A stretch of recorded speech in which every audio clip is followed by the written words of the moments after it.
Oh, it's cold. 0 Fahrenheit. Look at that in the background. It's like Mordor. Look at that. Welcome to Dead Horse, end of the Dalton Highway. They actually look like reindeer. $7.50 a gallon. Oh my gosh. That's Wolf. Morning everybody. Welcome back to another Camping with Tony, Evade Camping. I'm in Alaska. It's -8 Fahrenheit. I'm sleeping above the truck. And my tent is frozen. Let me show you.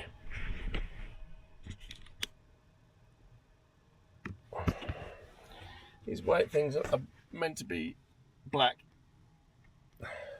And at the bottom of the tent, I've had my massive parka protecting my feet from that. Frozen all the way along. Frozen solid. But it's okay. Middle of the night, I popped this up. It was down. And look, it was cold with that down. Not enough heat. Look at the frost when I lower it. Not enough heat gets up here with this down. So I was quite cold. So in the end I had to pop it up and let the lovely heat up. So now it's toasty warm in here. Right, we're off to Dead Horse, right at the top of Alaska. So we're going to get up. We're going to go over to Coldfoot camp, which is where I am, where I'm parked up by the pipeline. We're going to fuel up. We'll go and get breakfast, coffee, stuff like that. Oh, I've just got to get out of this warm bed first. Right, I'm up. The first thing I'm going to do is put the engine and transmission heater on. So to do that, I just turn my inverter on here.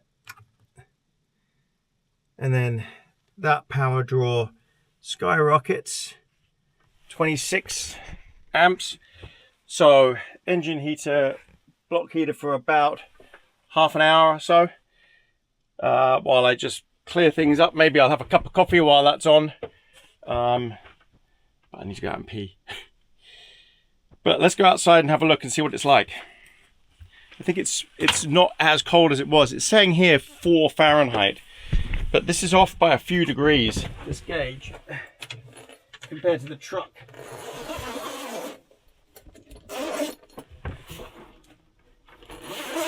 So let's go out and see. Brace for the cold, frozen door.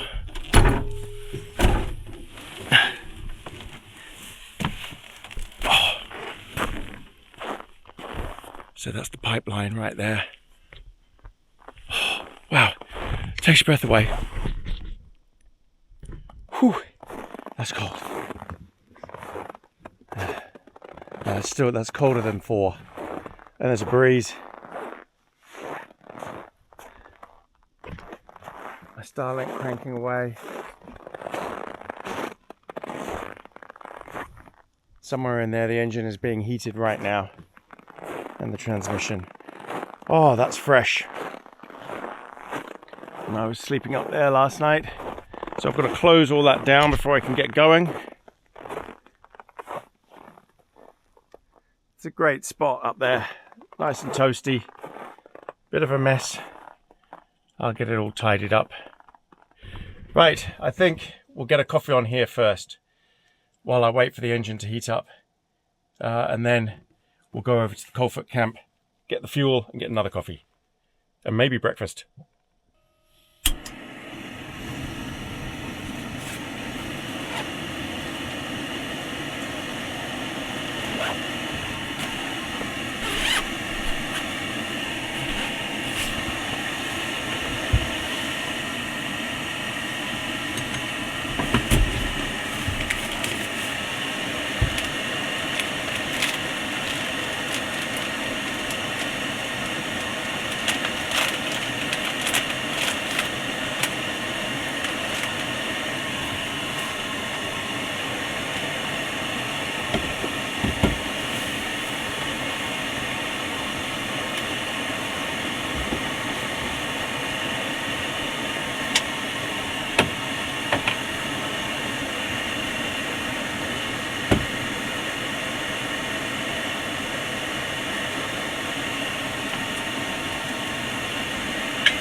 So, we're in Alaska, we're at Coldfoot. It's middle of January, towards the end of January now. They've had a huge cold spell. It was down to -50. Then it's warmed up a bit. Now it's cold again. The plan today is to drive 5.5 hours to Dead Horse, which is right at the top at Prudhoe Bay, where they get the oil from the flats. Got a little shelter booked there for the night, so I can shower and stuff like that. Have a look around Dead Horse. Maybe spend another night there, not sure. Have a look, drive back, camp on the way back, a wild camp, and then head all the way down towards Anchorage to Whittier. It's a long drive. I guess it's like 800 miles, something like that I'm going to be doing over the next few days, 1,000 miles. But it's the only way to have a look around and see all the different stuff. So that's what I'm going to do. And yeah, we're going to wild camp, just in a sleeping bag and on a bivvy somewhere. Don't know, we'll find a spot. Right now, I need to have this cup of coffee, and then we need to go to Coldfoot. We need to go and get fuel and get some breakfast, because I'm going to take advantage of having that right there instead of eating here in the truck. And I had a rehydrated meal for dinner last night. Even though it was good, I want some proper food. Okay, I want to enjoy my coffee.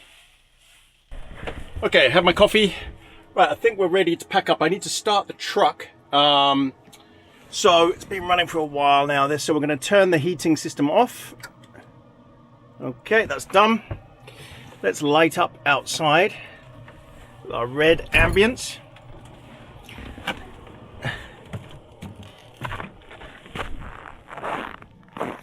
Oh yeah, look at that. Awesome. Okay, let's start the truck up.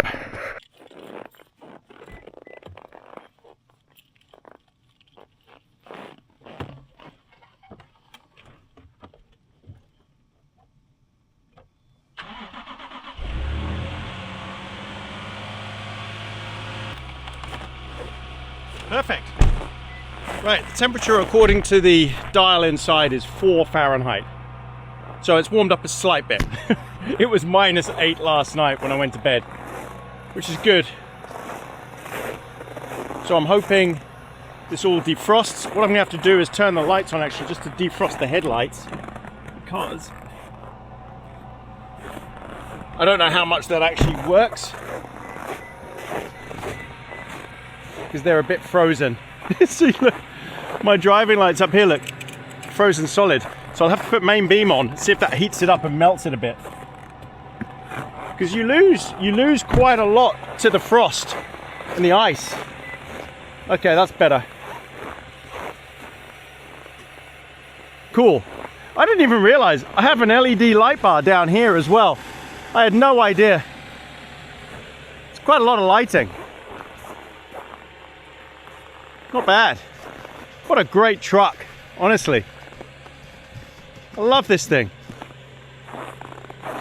I wish I had this in New Zealand. Right, let's, I'm gonna move my gear in. Some of my gear to the front of the truck. And then we'll put gloves on and we'll lower that, because I can't touch the metal with my bare hands. Okay, let's do this. Make sure I've unzipped it. Yep.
got it jammed on one side.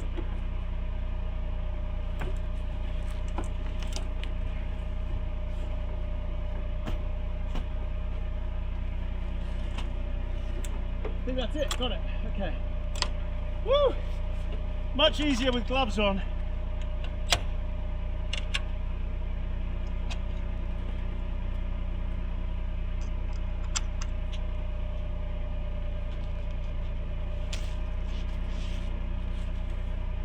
Great success! Alright, we can get over and go get some coffee and some breakfast now.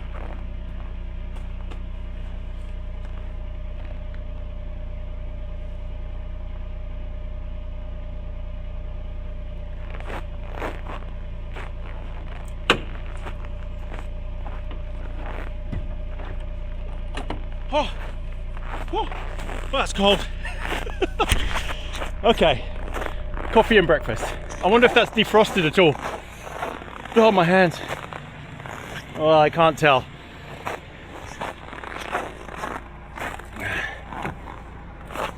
Oh, it's warm in here. Lovely. Right. All sorted. Heating steering wheel. Oh, it's lovely. Okay, I can see steam coming off of my driving lights here on either side. I don't know if the front camera's picking up that left one. It's steaming like crazy, so that's definitely doing its thing. Right, let's go.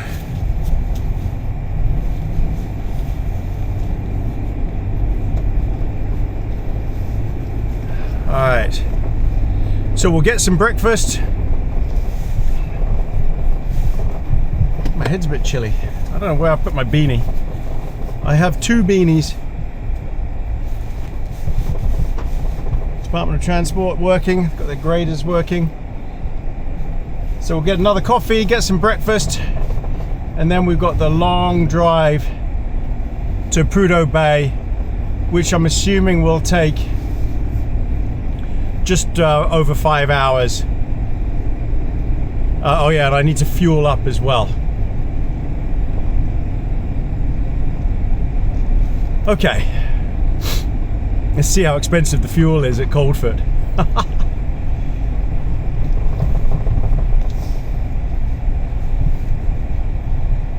So it's straight over the highway.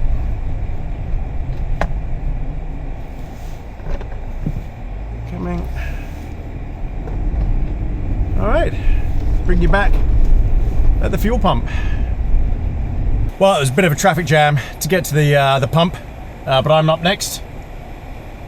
So what you do is you park at the pump and you go inside, give them your credit card, you tell them what pump number you're on, and then they enable it. You go back in, you pay, hey presto, and you get your coffee and your breakfast at the same time. So I'm just waiting for this. There was two of these guys refueling.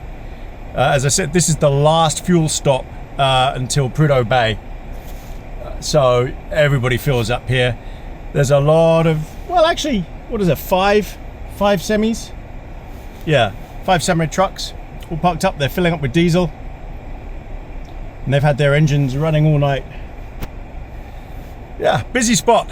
Okay, once I get this done, bring you back, but I'll show you how much this costs. I'm assuming it's a similar price to the Yukon. $7.50 a gallon.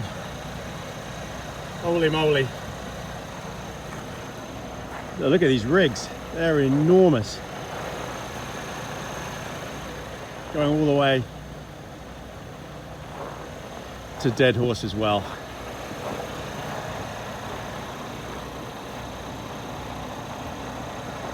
Right, I need this tank brimming. And then I'll show you how much it costs afterwards. Can't have my fingers out too long, it's so cold. Right, that was 14 gallons, it's 106 bucks. Whoa. Let me move my truck around. I'll park up. So basically everybody leaves their trucks running in these temperatures. You just don't switch them off because of the wear and tear, so everybody's got their engines running. Morning.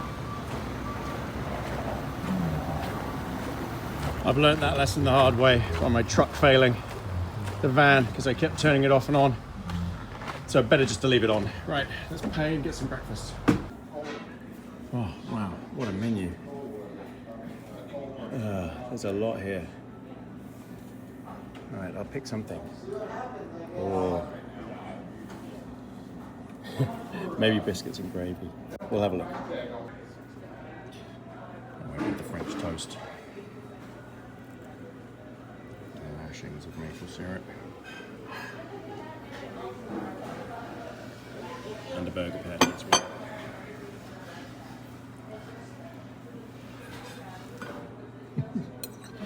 That's a massive portion.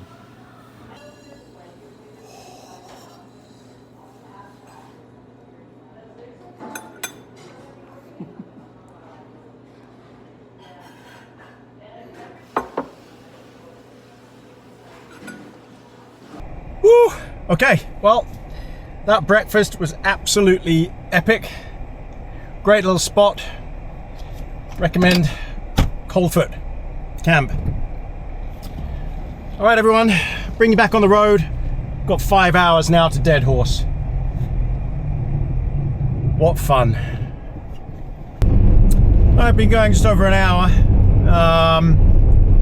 It says we've got 178 miles to go. And it's just beautiful. Look at this. Wow, look at this road drop here. This is where the permafrost is damaged and melted. This is such an amazing road, the Dalton Highway. But we're coming through a pass now. It's just beautiful. As you can see, it's not quite light yet. The sun hasn't come up. It's 10:05. Because we're getting further north, even less light. The truck has been flawless. Touch wood, everything is great so far. I'm so warm in here, it's lovely, and it's still 2 degrees Fahrenheit out there. Superb. What a piece of kit. I'm so glad I'm not in that van that I was in last year. That was just, no way could that have done this. Just no way. I'd have had all sorts of problems. Engine seized, I wouldn't have had any grip. Would have been a nightmare. Would you look at this place? Alaska. Oh, it's got to be my favorite place in the world now. Wow. I haven't driven this far along this road before. So now this is all new to me. Just look at this. Is this the Brooks Range, North Slope? I think it is. Oh, man. Let me just show you what this looks like. I've got to just pop out and show you. Even in my t-shirt, I won't be able to do this for very long. But let me show you what I'm looking at here. Whew. Oh, nippy. Oh, would you look at that?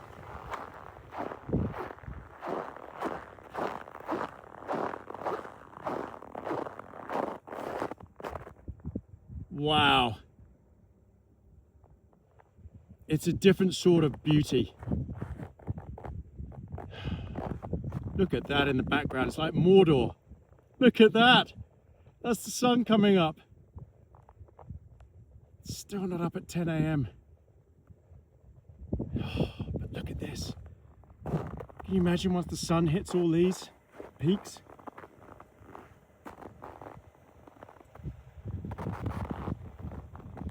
I take you to some pretty amazing places.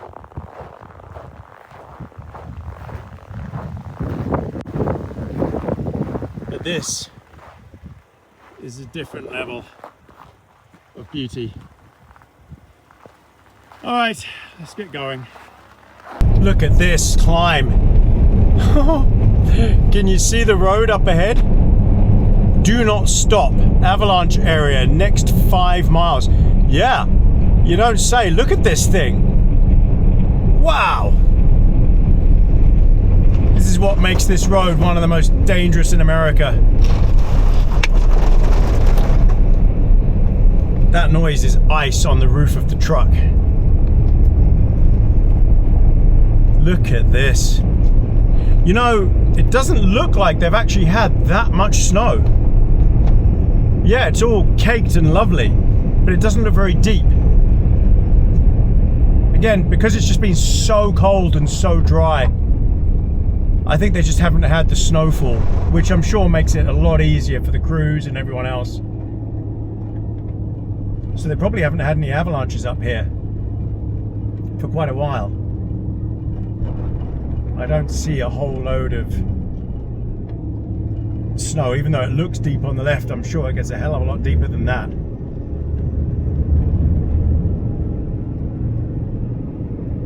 What a road, what a place.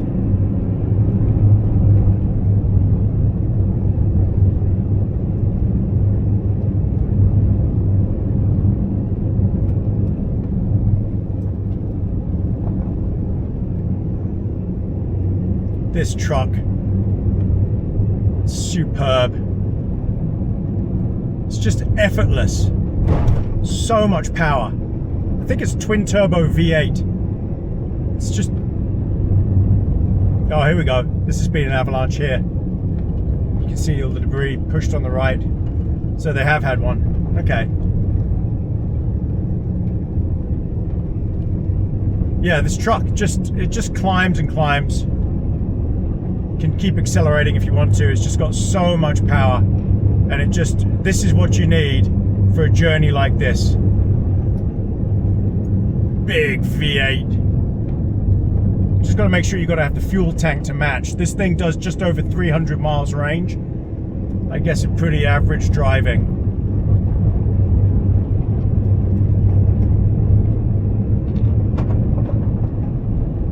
Let's see what's on the other side of this hill.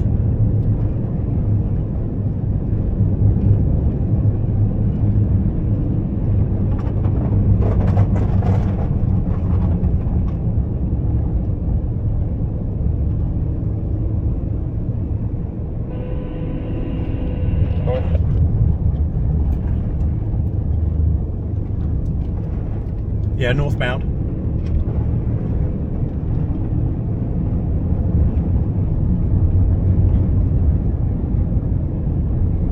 Well, I don't know if he was talking to me. It sounded like he said northbound. I think that was Department of Transport vehicle. But this should be completely clear now.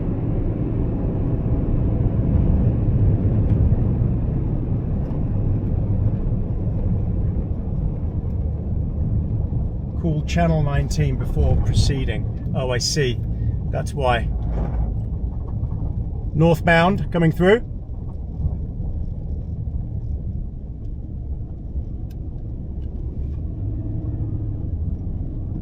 Wow, look at this road. Holy moly.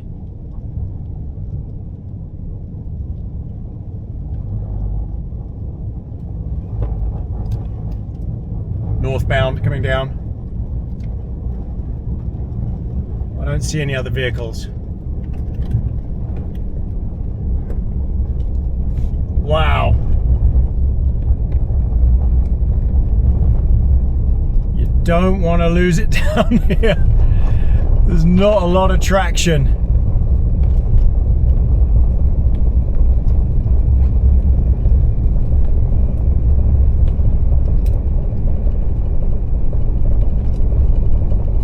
This road. Oh my word.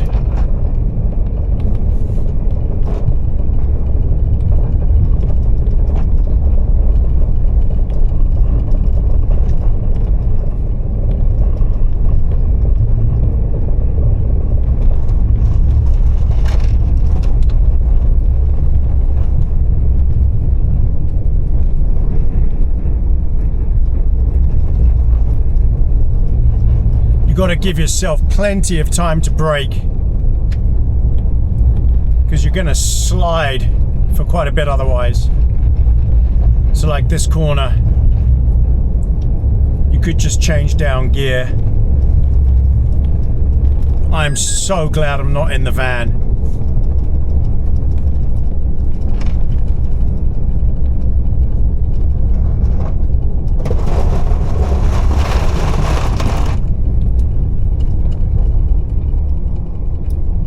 Truck.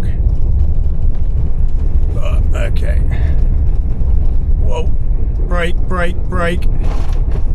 Struggling to brake. Alright, they're working on it.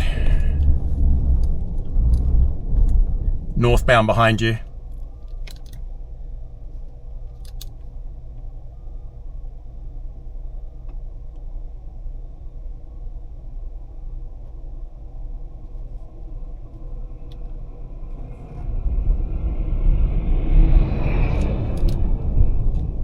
Northbound coming past.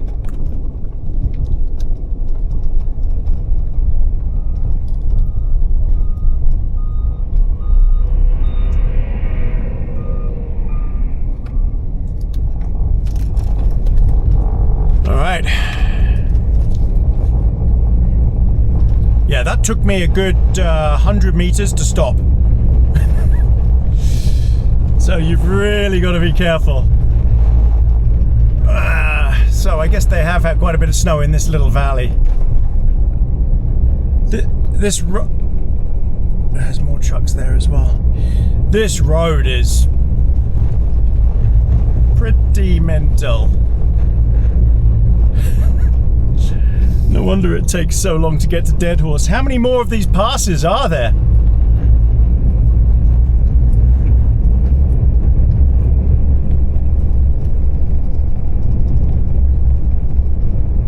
Okay. Leave a message in the comments if you think that you'd enjoy driving this road in the middle of winter.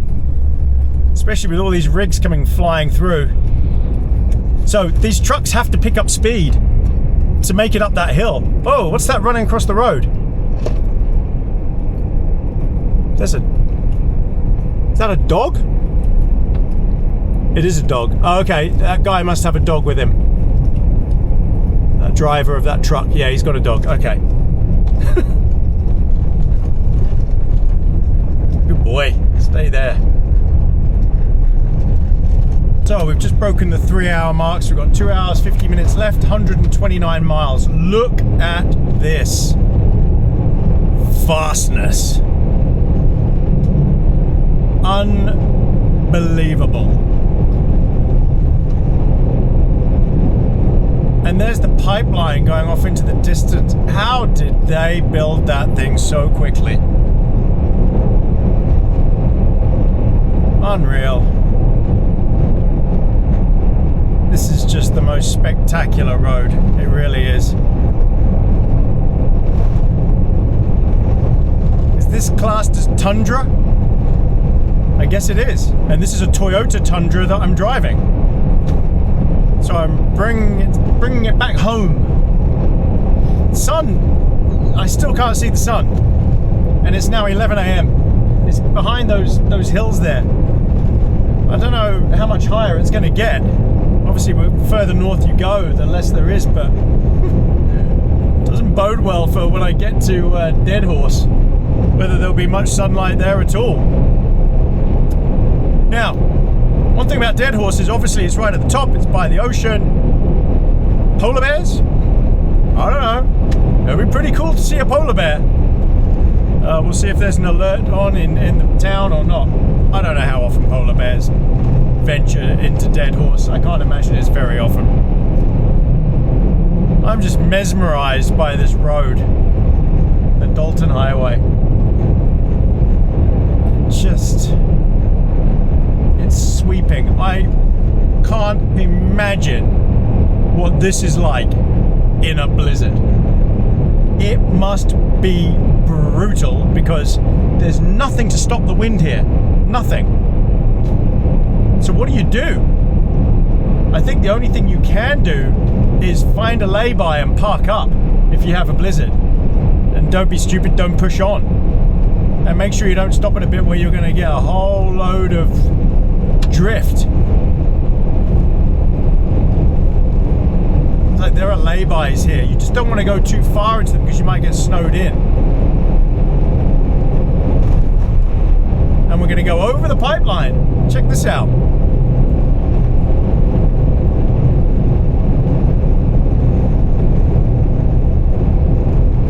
Here we go. There it is. And we are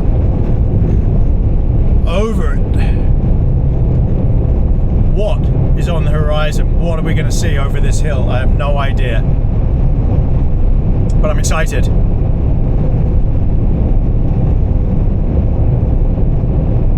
It's hypnotic though, I have to say. You get in a bit of a trance. You've got to look around occasionally because the road, it just sucks you into it. You're just staring at it like you're looking into the abyss. There is no other vehicle that I've driven that I'd rather be in right now than this to handle this road. Craig did a fantastic job with his wife Brooke. Brooke did a fantastic job on this Overland Adventures. Alaska Overlander. Definitely look them up. They've got a whole load of vehicles. This thing though is supreme. Oh wow, more ranges. I think that's the moon in the background. It's like Star Wars. It's like a crescent moon. Look at this. What? Crazy. Absolutely crazy.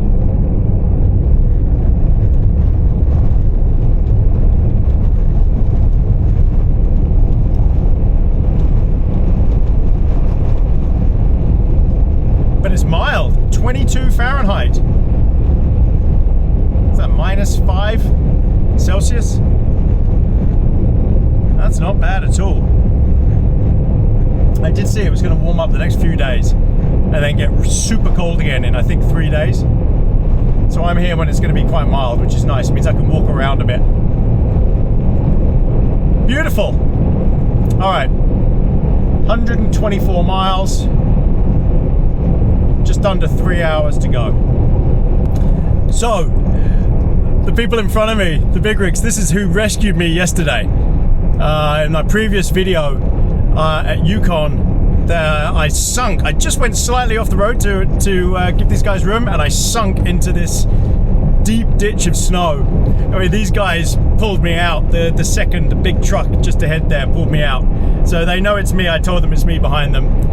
They had a bit of a chuckle, and I said, I'm in no hurry to get past, so just take your time. It's a huge rig up ahead that they're escorting. We're doing the speed limit, it's all good. So I'm just gonna hang back, stick with these guys until we probably get to a hill, and then they'll radio me to go past. So I'm just happy hanging back here with them. So we've just broken the 100-mile mark, got 99 miles to go. It's saying just over 2 hours. Fuel-wise, I've just gone under 3/4 of a tank, and my range, it says I've got 193 miles. But there's probably 10% plus built into that, so I've probably got quite a bit over 200 miles of fuel. This rig is doing really well. When you drive it economically and you just cruise 50 miles an hour, it does so well. So just waiting for a point where they want to let me past. But yeah, patience. I'm in no hurry now. I'm going to get there nice and early as it is. Well, 66 miles to go, an hour and a half to go. Bit of a whiteout coming up here, I think. The wind is really ripping. Across the road, I can see the spindrift coming across it quite fast. I can feel the wind on the truck. We're entering into some sort of event here. Very foggy suddenly. Could do without a blizzard, but we're almost, well, 60 miles, 65 miles. Really not that far to go now, considering we started out with 240 miles to go this morning. The temperature is 20 Fahrenheit, which, oh yeah, look at this. Spindrift and drift across the road here.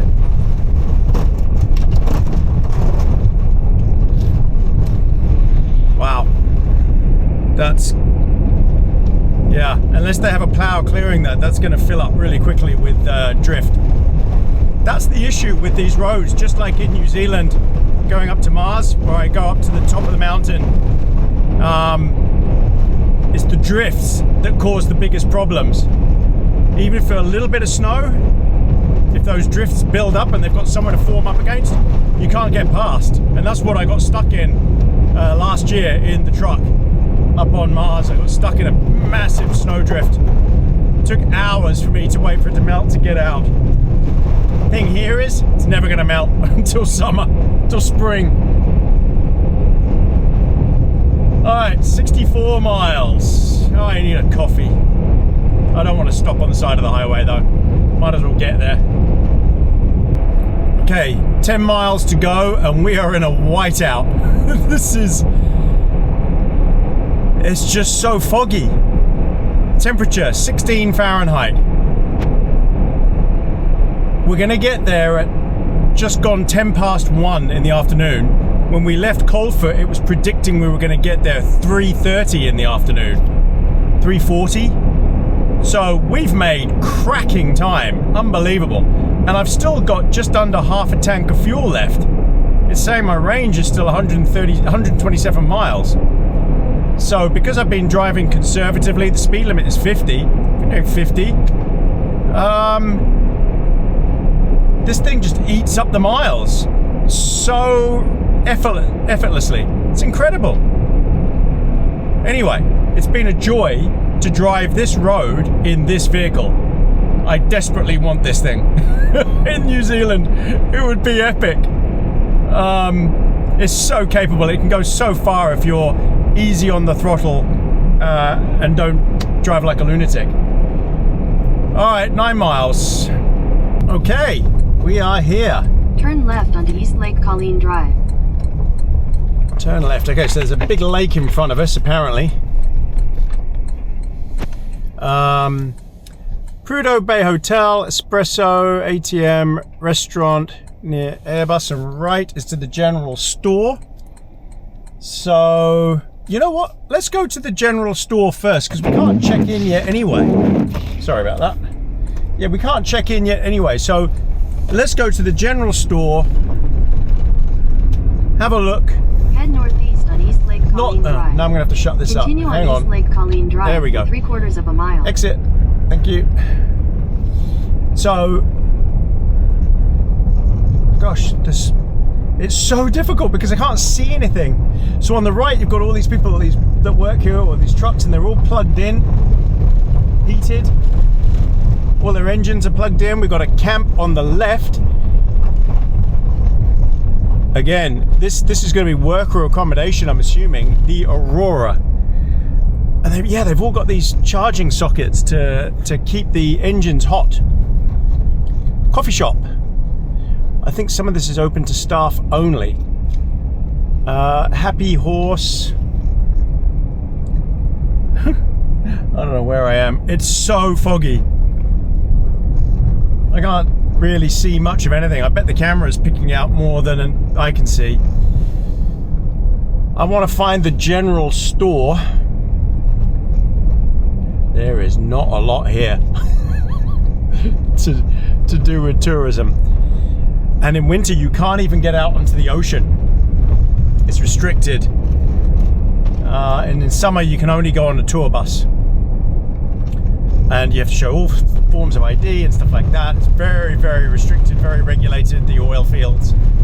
And to get out to the actual Arctic Ocean is it's quite difficult to do. So I don't know if some of these are oil pads, because I can see some derricks in the distance. Oh yeah, so these are oil wells. I think they call them pads.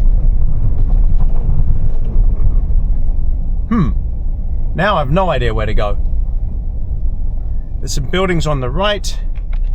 Okay, I'll bring you back when I found the store. All right, here we are. The general store. I have seen this on so many videos. Look at this place. So we'll go in, we'll have a look around, see what's what. Again, people leave their trucks running the whole time. They just don't switch them off. But it's not actually that cold. So I will switch mine off because it's 16 Fahrenheit. 16 Fahrenheit isn't that bad at all. If it was 0 Fahrenheit and below, then yeah, I probably would not switch it off. All right, let's go check out the store. I can see all the stickers that are famous stickers and stuff like that. So we'll go and have a look. Quite excited about this, weirdly. All right, let's go and be a tourist. Oh, I haven't got out for ages. Radioactive material. Gosh, I don't know what that's about. This is a weird, very weird bucket list item for me. I can't explain it. A lot of people are going to go, why would you bother coming here? There's nothing here. It's awful. It's just oil and that's it. It's all industrial. But I've seen it so many times on so many videos that I had to come and see it. Welcome to Dead Horse, end of the Dalton Highway. It's a shame that I don't have any AB Camping stickers.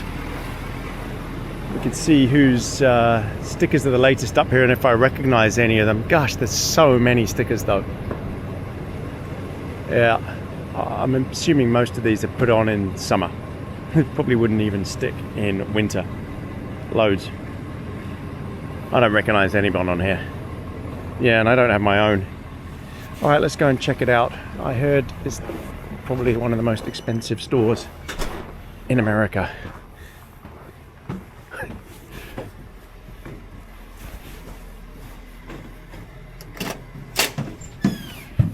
How you doing? Where do you go? Oh, this is a hardware store downstairs. And then upstairs, I think. Upstairs, yep. It's the general store.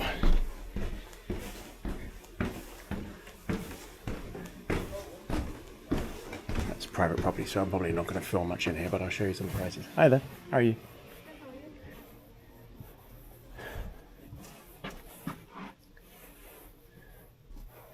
Now, while I'm here, I am going to get a blanket. Extra blanket for the truck. Probably not the cheapest place to do that. Oh, wow. I mean, I should get an Alaska top.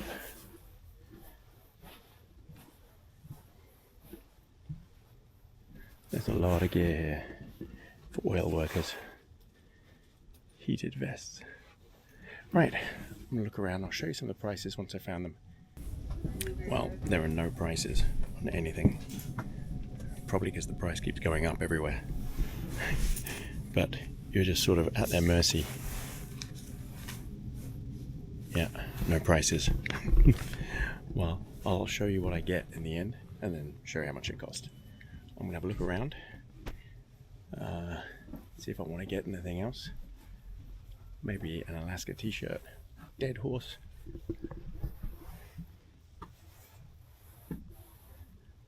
But I'll let you know.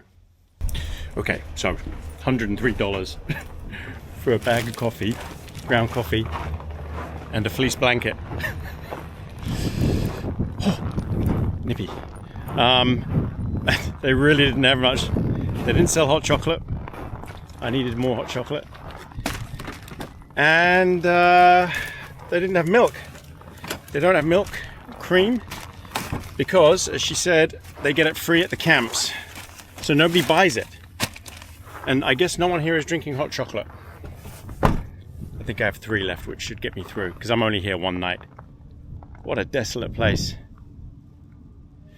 Right, we'll go and find this coffee shop at Aurora. It's called the Aurora Camp. And then we'll go and find our accommodation. Right, while I'm here, I'm going to get some fuel. What's the price for petrol? $7.44 a gallon. $7.45 a gallon is what it is. Okay, somewhere here. That's diesel. Got to try and find unleaded. Here we go, unleaded.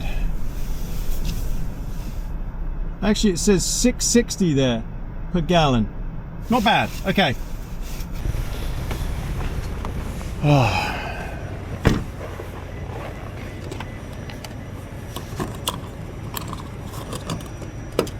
Okay, process credit card. for credit card or fleet card. Correct terminal for filling. We're at terminal 1. Okay.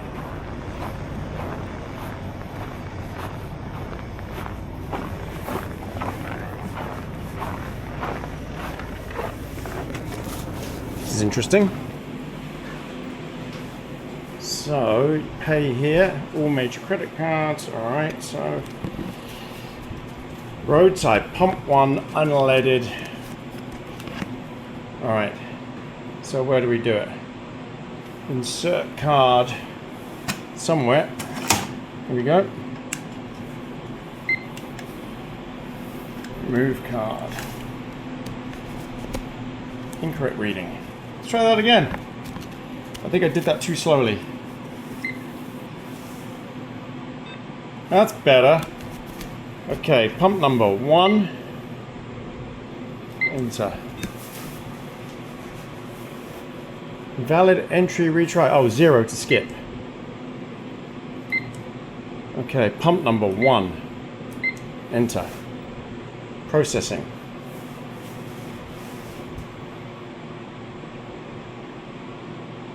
Processing. Approved. Okay, so I guess we just used pump number 1. Okay, that was it. Oh, it's nice and warm in here. Okay.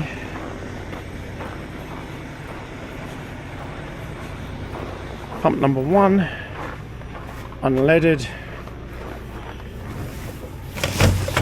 Oh man, it's all frozen solid. Oh. Wow, everything is frozen. Gosh, it's even got a pipe thing here. I think you have to turn... Oh, there we go. You have to turn that. Wow.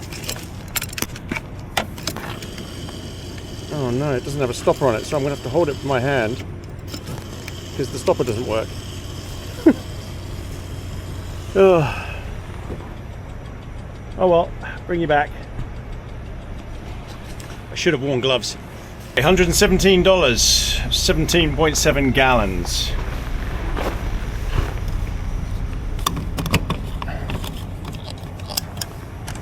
Whew. Yeah, let's get in. Chilly. Whoa, okay, I've got to find. Okay, got to find the Aurora camp and go and find their coffee shop. So let's go and look for that. Okay, apparently there's a coffee shop in here, the Aurora. So you see what I mean about all these power sockets all lined up. These cables, you just plug your truck in to keep the engine warm. If you're parking for a long period of time, some people don't bother. I'm not going in here long enough and it's not cold enough to really justify it for me. Right, I'm gonna go in here, hopefully the coffee shop's open, get a hot drink, maybe a snack, but I won't film inside here. All right, coffee shop's closed, doesn't open until 3. She has a break apparently from noon till 3. What we'll do is we'll go and find our accommodation. It's further around the corner, I think it's a couple of miles away. And see what the situation there is. I don't think I could check in yet, but what I can do is get in the back and make myself a coffee there instead and have a little snack. So let's go and find the accommodation. Man, this is a grim place. It's just, I don't know what I was expecting. I think I was expecting not quite as bad as this, but it is pretty bad. This is pure oil field work, and that's it. It's incredibly industrial. I guess it doesn't help that the sun isn't shining and it's completely encased in freezing fog. It just gives it that feeling that it's, you know, way worse than it actually is.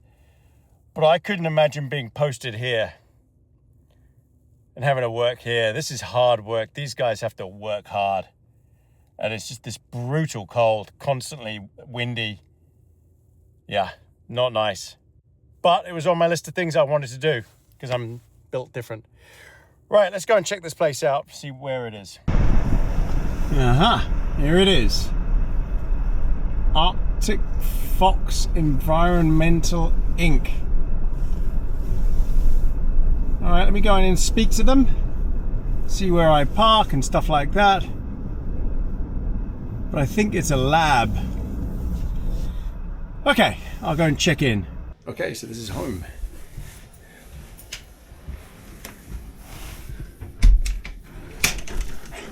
That's an ominous sign. There are bears, muskox in the area. Both animals have unpredictable behavior and can be dangerous. Don't feed, harass. They've been known to harm or kill people. So this is my little cell. It's warm. Got a full bed, sheets, clean sheets and everything.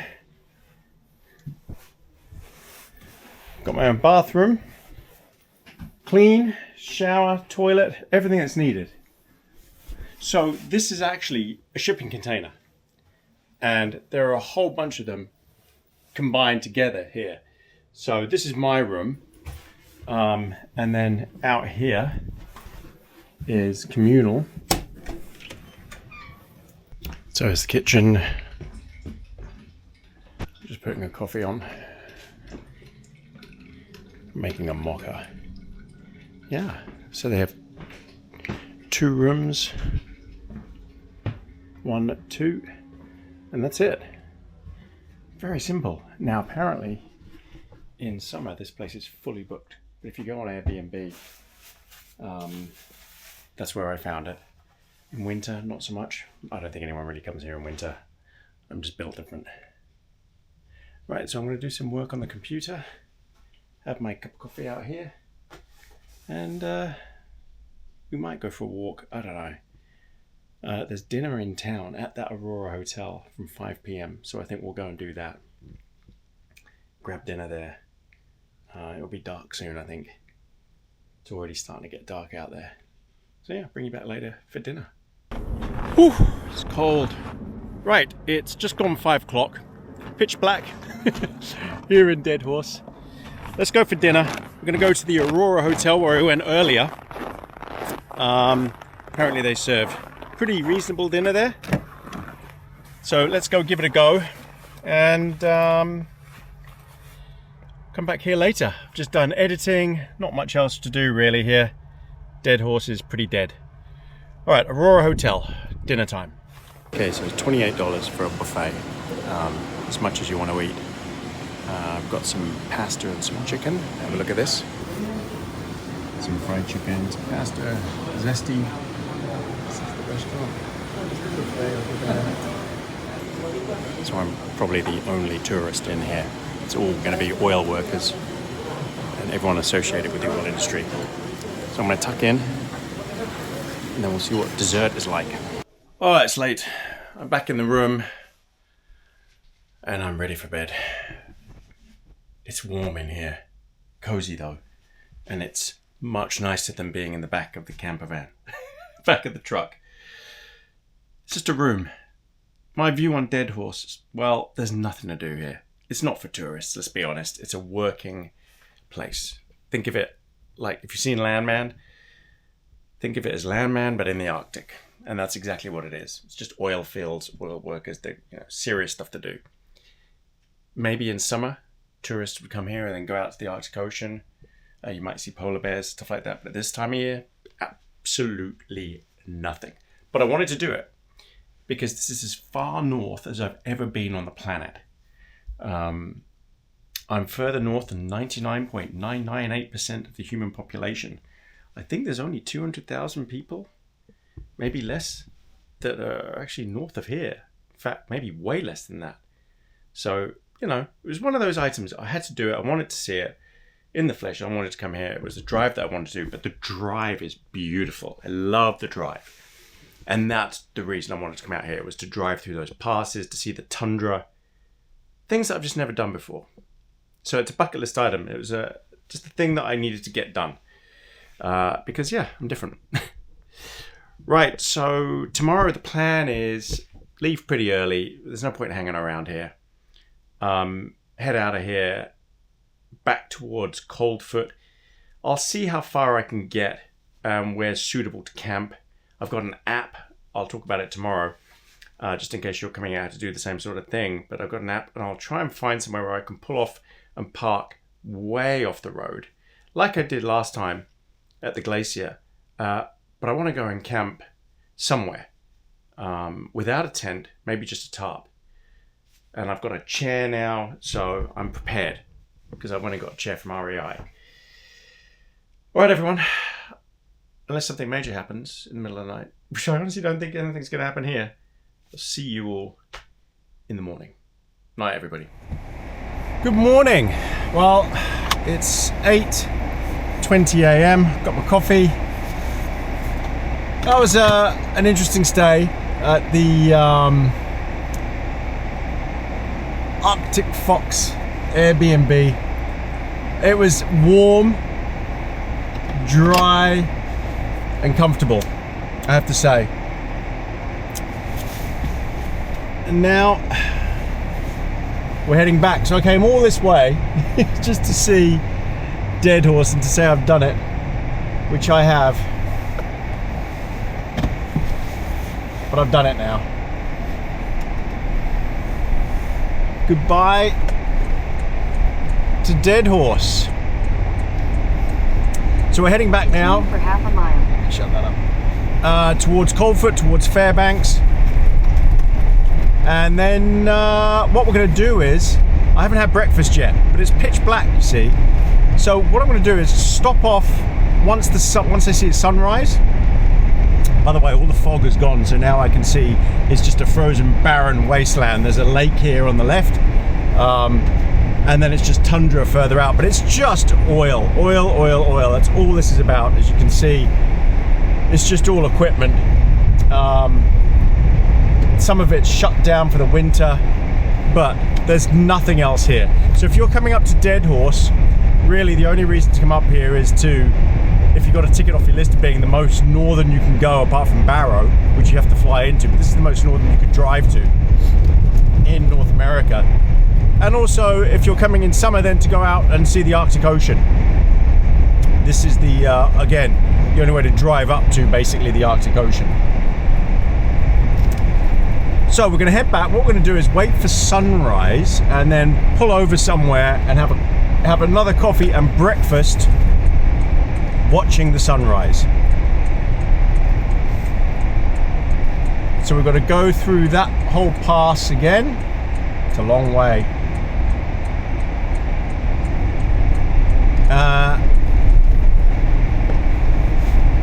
Yeah, we go through the pass and we'll stop somewhere as soon as I see the sunrise coming up. If I wanted to go all the way back to Fairbanks now, which I will have to do, it's 493 miles. It's going to take 10 hours, something like that. So I'm not going to do that in one go. Obviously, I'm going to camp on the way. Whether it's a bivvy camp or whether we're just going to camp in the truck and find a new spot, we'll work that out when we get there. But I'll bring you back when we've got some sunrise and we can have some breakfast and another coffee on the road. Bye, Dead Horse. Honestly though, the drive in is beautiful and that is worth it. Whether you need to come all the way into Dead Horse, I don't know, but obviously you've got to stop somewhere and camp and stay the night, so I guess that works out. Alright, we'll bring you back soon. Wow, got caribou. Look at this. Small herd of caribou. Gosh, actually there might be reindeer. There's a few of them. If I look over here, there's a couple of them down there as well.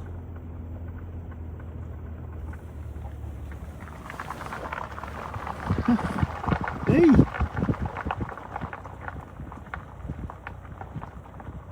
There might be reindeer, I'm not sure. I'm sure someone in the comments will be able to tell me. Right, well, I'm on the highway, so I can't really stop here. They actually look like reindeer. Lovely. Alright, onwards. Wow, very slippery here. I just had a bit of a sideways moment through the Atagan pass. Yeah, the whole truck just went whoop like that. Luckily I caught it. This is the most slippery I've been on. Avalanche area, next 5 miles, do not stop. Yeah, so I've got a feeling that the studs on these tires I think this is the last season that these tyres can do. I'm assuming they're already 1 or 2 seasons old. But that was quite a sideways moment. It's always scary when that happens. It just snap oversteer. You just forget sometimes that you're driving on solid ice, and you just got to treat it with a lot of respect.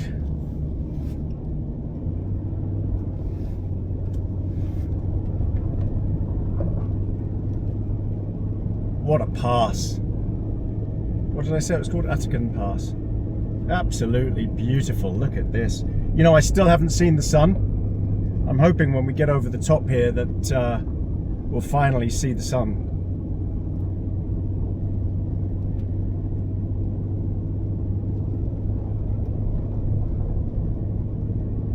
And in case you're wondering, no, I'm not in 4-wheel drive. I'm just in rear-wheel drive, that's it. Just got to be very gentle with the throttle, that's all. Deep, deep snow drifts. So they work on this pass a lot. I saw them working on it on the way up, and now we might see them on here again. I think this suffers from a lot of drifts, but look how beautiful this pass is.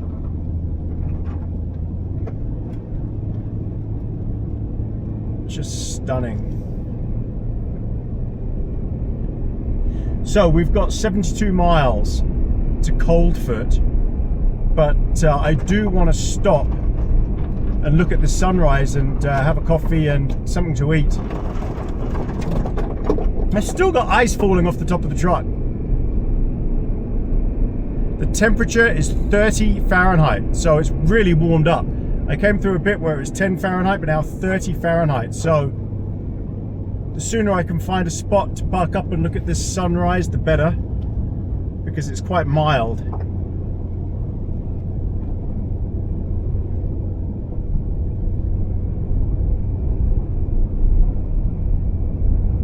So the pipeline is buried under here on the left. You can actually just see a little bit of it sticking up there. How they got the pipeline all the way up here, I have no idea. So the pumping stations, this is why you have to have so many of them to keep the oil moving. I think I read somewhere it moves at 3 miles an hour, between 3 and 6 miles an hour. It's pretty slow. So here, the pipeline is just on the left, buried.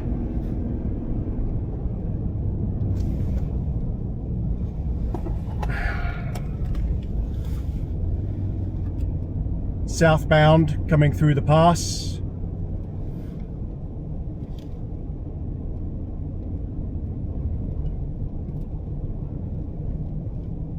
Don't think there's anyone ahead. It does tell you to radio ahead, but I don't know how good the signal is here.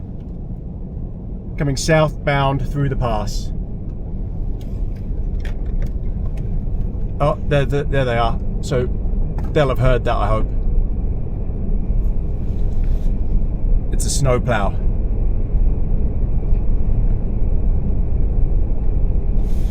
Okay, so let's shift gear here.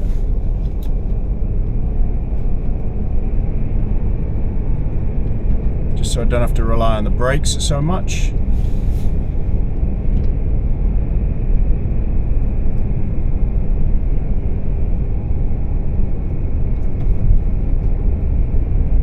I don't know how powerful this radio is.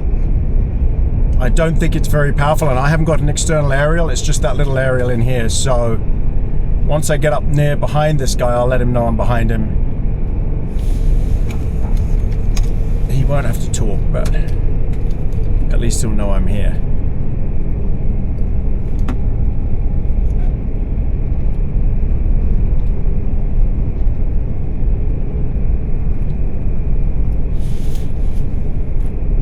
Southbound coming up behind you.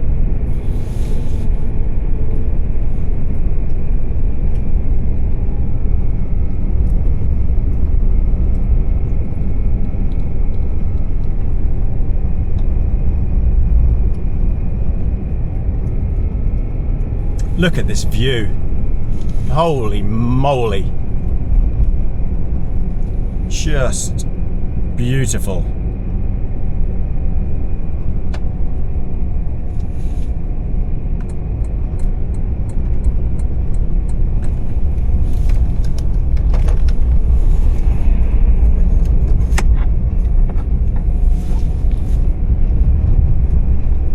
Wow.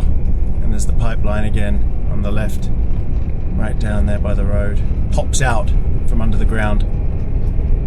It's an incredible feat of engineering, this pipeline, I tell you. The way they buried some of it and some of it's raised, just amazing. But this landscape, this is actually why I really wanted to come here. It's just breathtaking.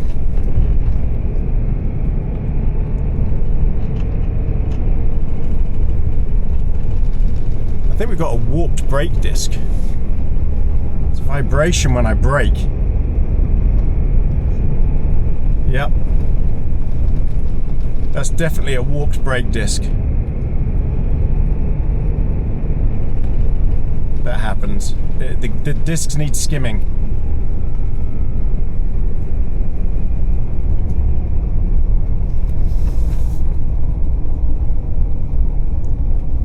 So I've come all the way down there in third gear, manually.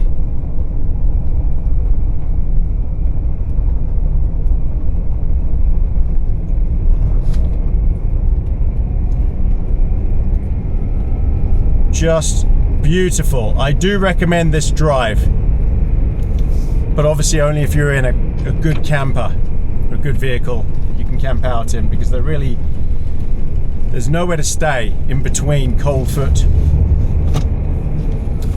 and Dead Horse. So you do need to be able to have a shelter with you. There we go, we're through the pass. Beautiful, absolutely stunning. Right, I still haven't seen the sun. It's on the other side of the ranges there. So we'll get to the other side of the range, hopefully pull into that same spot that I did yesterday, and we'll watch the sunrise, have something to eat and something to drink. All right, finally, there's the sun. And it's 11:46 in the morning, and I've finally seen the sun. Oh, Alaska in the winter. The temperature has dropped quite a bit. It's now 8 Fahrenheit. Look at this scenery. Just epic. Wow. Definitely worth the drive to see this.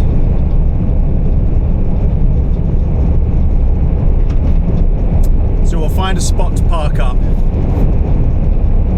And you know what I really feel like to eat? It sounds weird, but I feel like another packet of biscuits and gravy, because it was so good, and I've got a bunch more of those. I think I've been craving one of those. So we're gonna have biscuits and gravy, and a nice piping hot cup of coffee, and hopefully look at this sunrise, what's left of it, because now it's going to start setting again soon. It really doesn't stay up for very long, she said.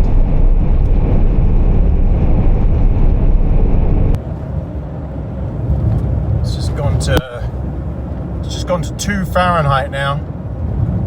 It's dropping quite quickly. Whether we'll get to 0 or negative, I don't know. But we're going back into another pass here. Very, very cold pass. Look at that rock. Unbelievable. We just hit 0 Fahrenheit. What is that? Negative 18 Celsius. I mean, we got to 32 Fahrenheit, which is just freezing. Way back. It's just incredible how the temperature changes so much in just 100 miles. This is an imposing road, it really is. I still don't know where the spot is that we're going to stop to see the sun. I was hoping it was soon, but we've only got 33 miles to Coldfoot. It's possible we don't actually get to see it because it's still below the hill here. Right, we are just 17 miles from Coldfoot. I've given up trying to find a place to stop to look at the sun. We're never going to see it. It's already going down. It's 10 past 12. We're chasing the sun and we're not catching up to it. In which case, I'm going to go to Coldfoot because I've got to get fuel anyway, so I need to refuel. I'm going to eat at Coldfoot at the restaurant there because I am now starving. I've had no breakfast. I've just had one cup of coffee. I need sustenance. Oh, this guy's flying. Holy moly. So the restaurant, the cafe at Coldfoot, get some lunch and a few coffees, fuel up, head off and find somewhere to camp for the night. I'm not going to do a tent. It will have been. I've left it too late. We'll camp in the van. I've got an app called iOverlander that shows me some spots. Usually they're good for summer. A lot of the spots you can't access because of all the snow.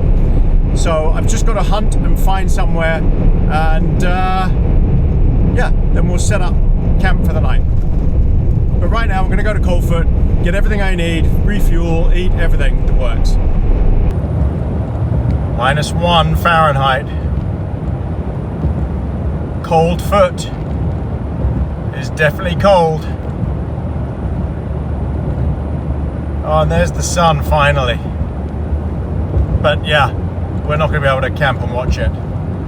Would you look at that perfect sun? And look at where I am. It's just so beautiful. Who wishes they were here now doing this? It's Alaska to me, it seems like freedom. Can't explain it. People are so friendly. Truck drivers, just chatted with the truck driver I went past just then. Everyone's so friendly. Everyone's so chilled out. You know the interesting thing? I don't think I've seen a police car since I've been here. Amazing.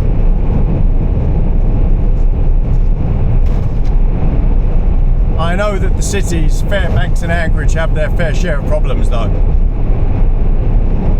But the rest of it, it's just like New Zealand in some ways, but more vast. And we don't get this sort of snowscape in New Zealand. It doesn't last. It's not cold enough. Here we go, Coldfoot. We're back. We've only been gone just over 24 hours. But Coldfoot is the center of the universe around here. It's where you can get stuff. Wow, it's cold here. -2.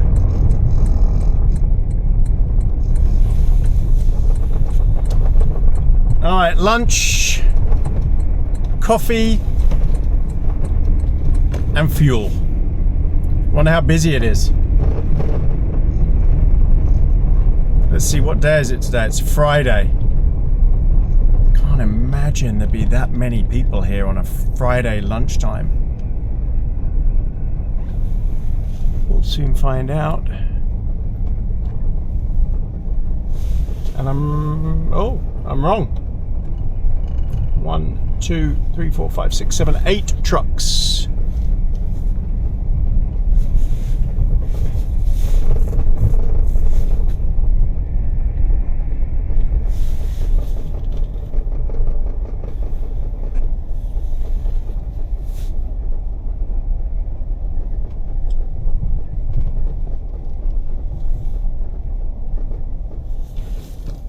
Okay, I am absolutely starving.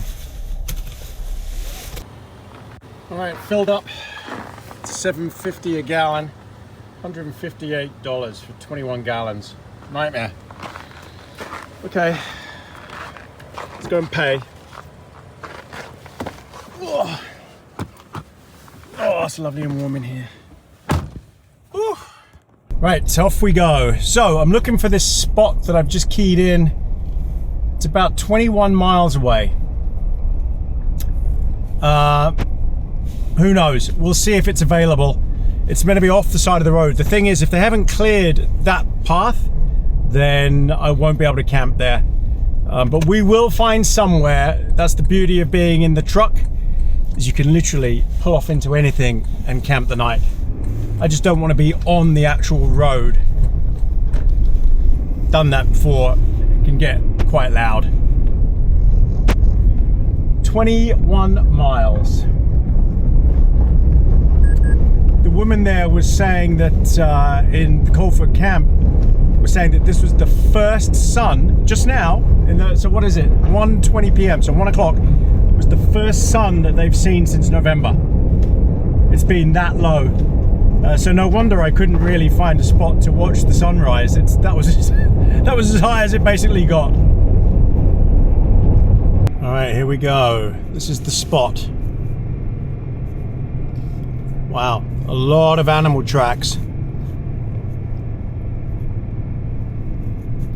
So, this is down here by the trees. I could just stop here. Wonder what sort of animal tracks these are.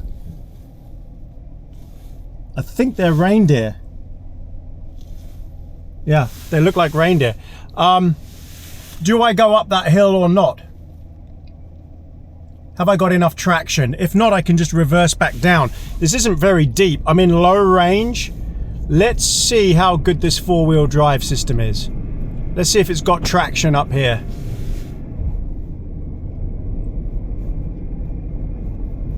Seems okay.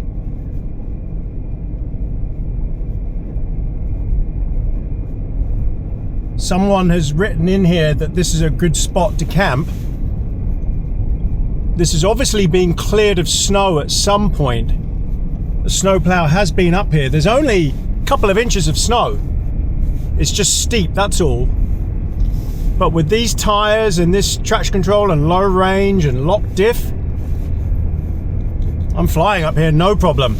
And this is really steep. There are a lot of animal tracks. Be amazing if we saw some reindeer come through here. Now what I don't want to do is get stuck. So if I feel it's getting too deep, I'm going to stop and reverse if I do feel that. It'd be quite easy to reverse back down from here.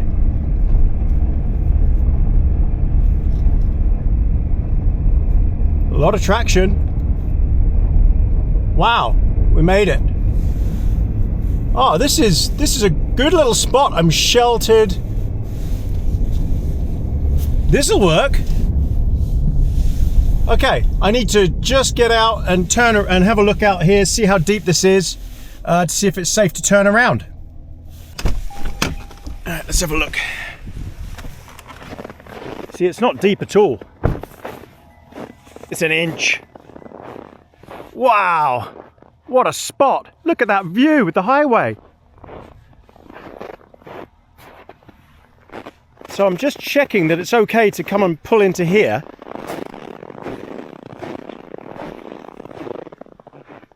This is going to be perfect. I could just go forward and back up to here. And then this is my view. Oh, this is what I wanted. Lovely. I don't know what's up there, but it doesn't look like that's been cleared. Let's just have a look. It's always safer to walk it and just double check. Okay, it's about 3 inches here. There's drifts. A bit deeper. Oh, it's a foot. That's about 6 inches there. Whoa! Yeah, no, this hasn't been cleared. Okay. I think where I am is absolutely perfect. Yeah, because this is deeper here. I don't want to risk it. I'm bored by myself. Whereas this is actually a turning pad here for Department of Transport, I think. Hasn't been used in a while, but they obviously plowed the whole place. It doesn't get much better than this, to be honest. Much easier. I've got it all to myself. And just a beautiful view. Right, I think what I want to do is pull forward into here a bit and back up onto this hard pad here so I can look straight out at that. All right, let's do this.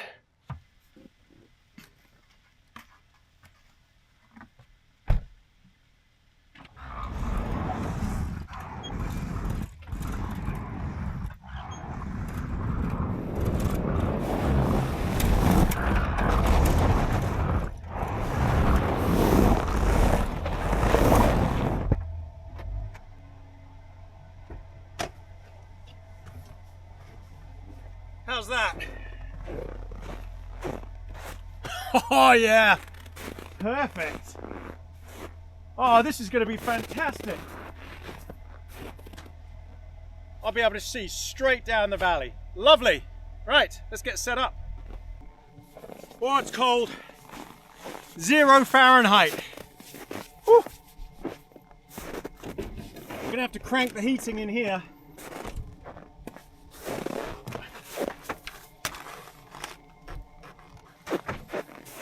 Right, gloves on to open the top.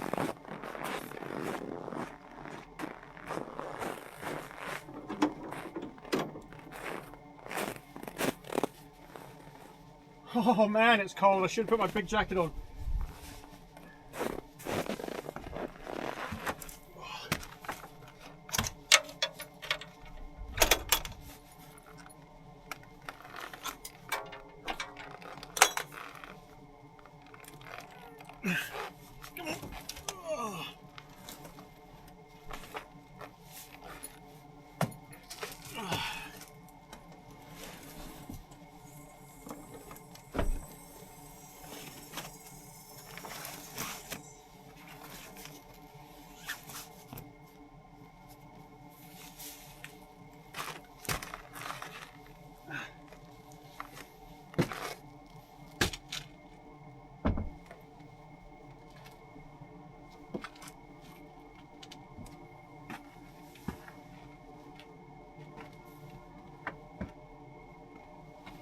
Ha!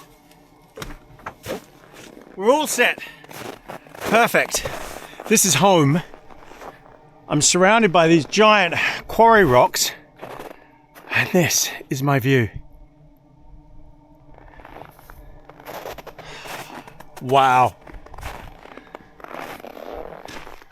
Whoa, there are some big tracks just here. Let's have a look. See if we can work out what these are.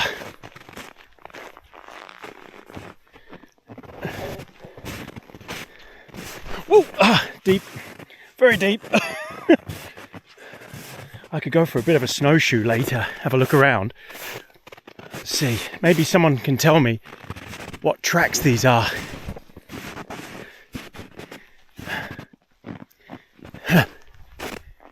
They're quite big. It sort of looks like deer. It's not moose. Is that reindeer? Big reindeer. There's loads. Loads and loads of tracks. Gosh, imagine if we have... Whoa, reindeer coming through camp. That would be pretty cool. There's the pipeline running along the side of the highway. What a beautiful spot we're in. The last of the sun Got it all to ourselves. Except for the reindeer. God, it's cold. What am I doing out here without a coat on? It's 0, or maybe it's -1 now. Temperature's only going to drop tonight, apparently.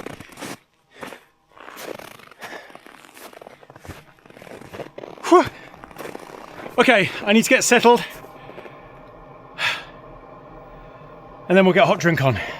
I need it to warm up in here. There's so much ice at the bottom of the bed. Look at that.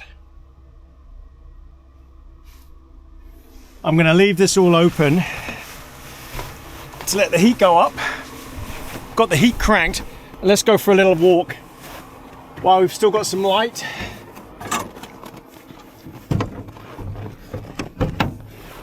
I've got thick jacket on. This is nice and toasty. Got my Baffin boots on. My winter gloves. There's nothing really up there.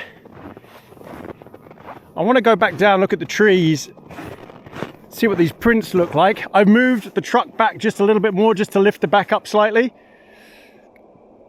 I'm going to have such an epic view.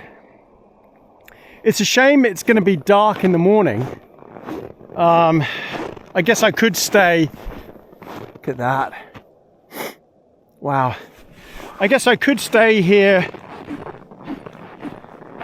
until it gets light. I think we'll start seeing the light about 9:30. Could be a beautiful sunrise. Where's it going to come from? It's going to come from over there. It could light up all these hills. We'll see in the morning, see how I feel. Let's go and find these tracks. See what's been going on here. Oh! That is a moose, isn't it? Or is that a rabbit that's jumped? What does everyone think? Oh, the moose isn't coming through there. That's got to be a rabbit. Because how could a moose walk through this? It couldn't. That's got to be a rabbit, and it's just the way they hop. Yeah, I think that's actually a rabbit.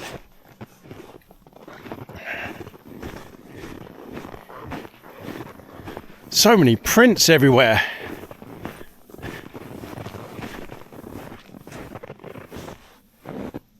What does everyone think?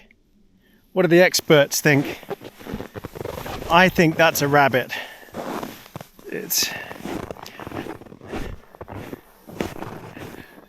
But what on earth is this? Oh, that's not a rabbit. That's a deer. So that's a reindeer. That's definitely a reindeer. This is an odd print because it's dragging. I need the experts in the comments. This is definitely reindeer. Enormous. Yeah, I can't tell. They're zigzagging all over the place here. Look at all this. It's carnage. Okay, so definitely we've got some reindeer around. These look quite fresh tracks as well. What a great route. It's good that they plowed it at some point. It's only had minimal amount of snow since. The truck did very well coming up here. Didn't slip. Perfect traction. Oh. Epic.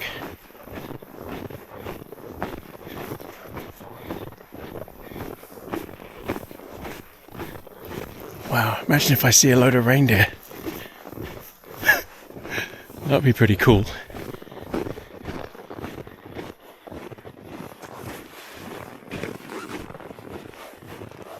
You know what's just occurred to me? I've left the bear spray in the truck. I should always have it with me. Well, we're only going down to here and then back. Next time I come out, I'll bring the bear spray with me. Bears are sleeping, and there's no sign of bears. And if there's a moose, I'll just get behind a tree.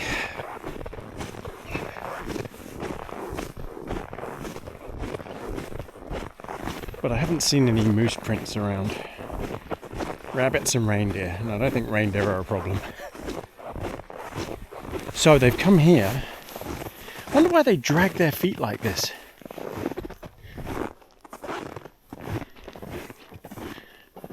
They've been frolicking in the trees.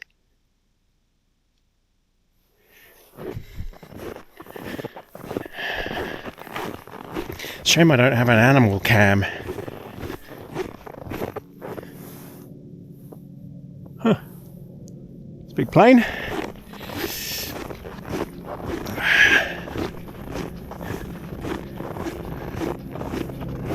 Goodness knows what's been going on here. Oh no, someone's walked here.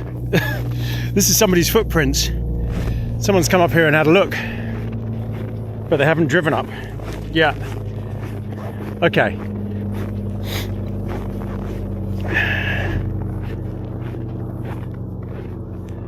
Lovely little spot. What a find. Man, it's cold. My ears are starting to get cold.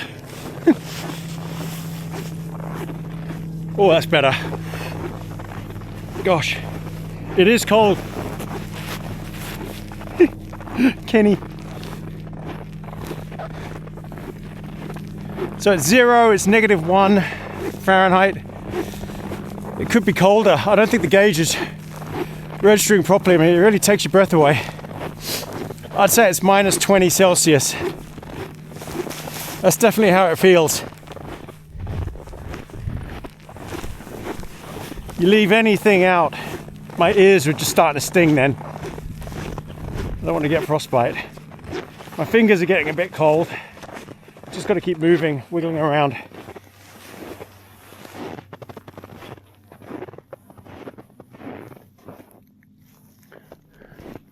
What a lovely, lovely spot.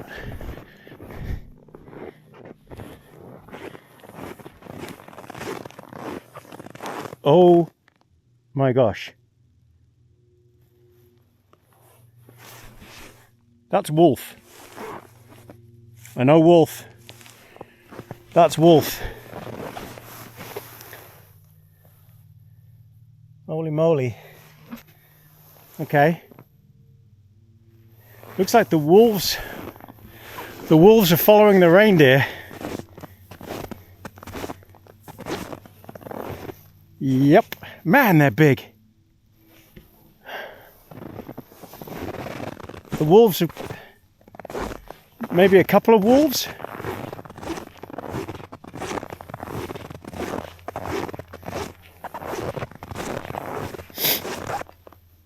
So the reindeer have been here, had a pee. All right. Okay, so we've got some animals. Man, look at the size of this print. Holy moly. It's a big wolf.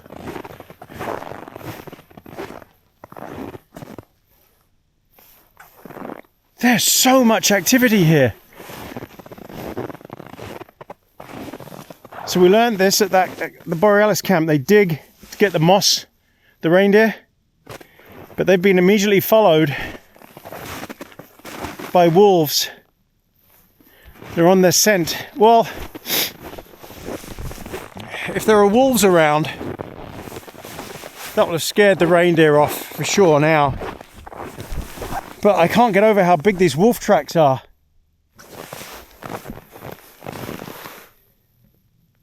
Yes. Right. Well, maybe I should go back to the truck. And next time, have my bear spray out. I can just see my truck up there It blends in quite well. You probably can't see it. Let me change the camera, hold on. Well, I'm tucked up there. I'll have to crop it in the edit and then you'll see it. Let's get back up to the truck. It's absolutely freezing. My fingers are cold. My fingers are cold even with these gloves on. I said before, these gloves are not rated for less than -10 Celsius. And this is -20. Should have my mitts on really. This jacket's warm though. My Stella small parka. This is a Stella parka, not Expedition parka, just the parka. This is warm. This is good down to this temperature. Ironically, my jeans, my Carhartt jeans are fine. My fingers though, man. Even with these gloves on, I've got to get in, warm my hands up. I'm not coming out again without my mittens on and the bear spray. Gosh, it's so cold. Okay.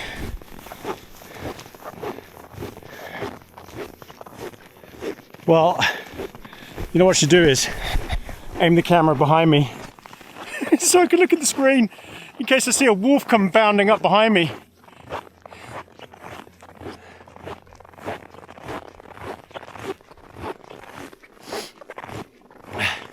If you see something behind me, shout. Oh, I can't leave my fingers out. It's so cold.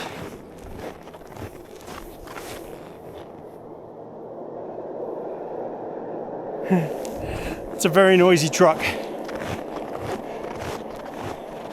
Okay, I'll bring you back at the truck. Oh, I can feel my I can feel my fingers again, and I've got the blower on my toes because they got cold. Now let me show you my addition to camp, to my gear. This is the Crazy Creek chair. I think it's called the Longback 2.0. So I've got this for tenting while I'm here. But look, that's all it is, and it's insulated. So you can recline it, adjust it.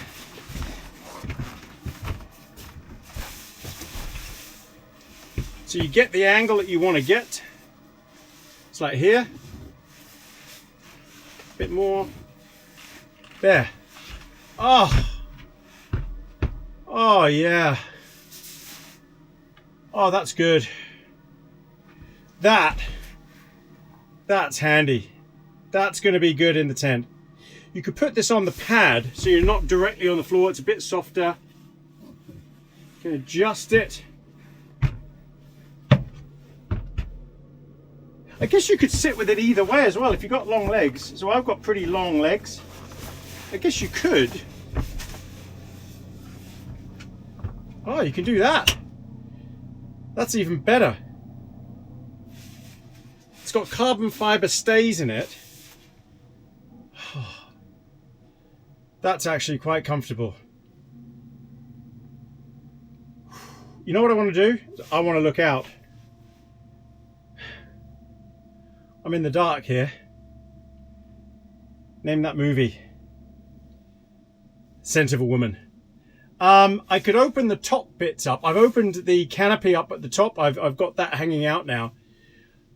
I could open the top bits, but all the heat's going to rush out at the top because the heat's just going to go straight up. So I need to open one of these gull wings. I haven't actually tried to open this from inside yet. Let's give it a go. I guess it's the first time for everything. All right, so you... Oh, I see. Okay, so I've got to roll this up.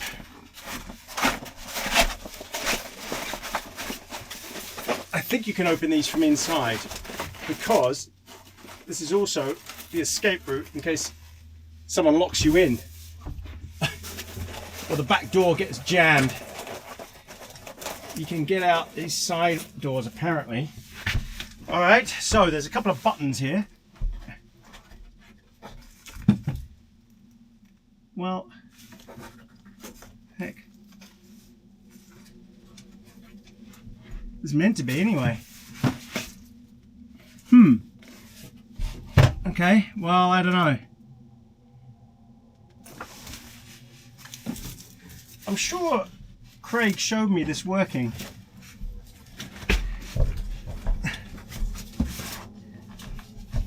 And that does not want to pop. So have you got to open these from the outside then? That's odd. I am sure he opened these from the inside. Interesting. All right, I guess I've got to go out and open them from the outside then. Let's do that.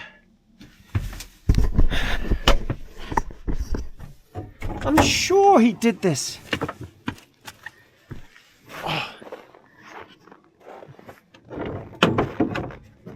I'm sure he opened them. Oh, I wonder if it's because these flaps are on. Okay, so let's try again now that I've removed the flap. It might just be that.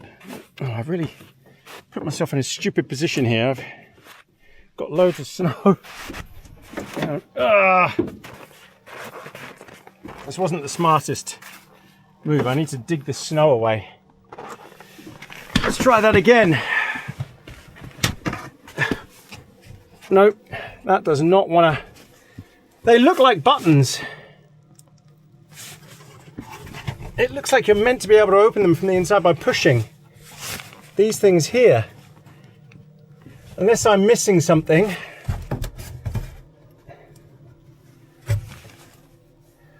It doesn't work. Okay. I'm sure he said you could get out that way.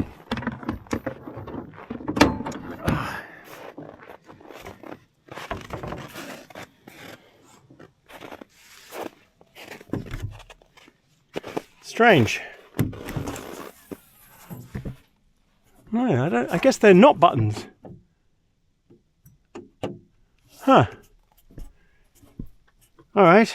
Well, I'm positive he said you could open these from in there, but that's not going anywhere. That button, nope, definitely not. Okay, well, anyway, they're open now. So now I can see out this way. Maybe I should open the other side as well. While I'm at it, and just crank the heating for a bit, just while we get the last of this sun, because look at that on the hill there.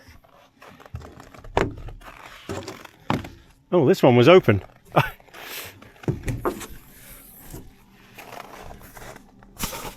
All right, that's better. Right, let's see how that changes my perspective if I close the door.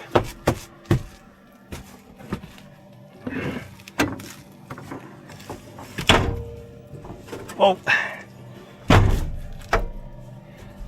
Okay, so now let's see what that looks like for me. I can see there.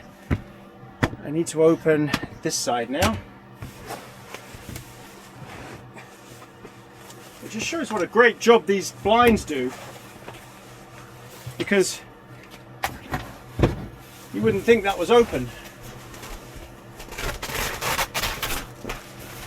Now this is going to mess with the thermostat, I think. I don't know where the thermostat reader is, the internal temperature reader. Right, that'll do. Yeah, now I can see clearly. Oh yeah, now I can see out. Okay, that's better.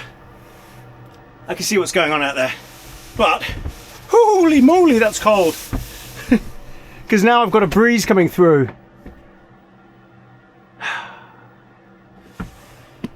Well, what I might do is close this one. Hey, let's see if we can close it from inside.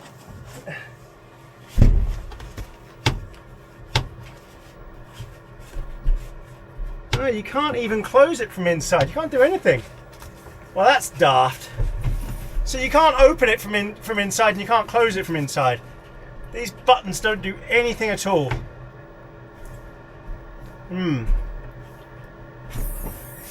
Alright, okay, I'll be back. I'm going to go and close it. But yeah, that doesn't make any sense at all. Very strange.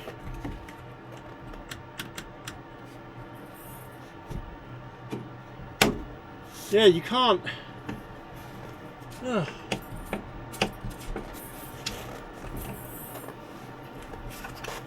Really thought these are buttons, but they're not. All right. Okay, well, yeah, that makes no sense whatsoever. I don't get that. Why would Alucab build it like that so that you can't open these from inside?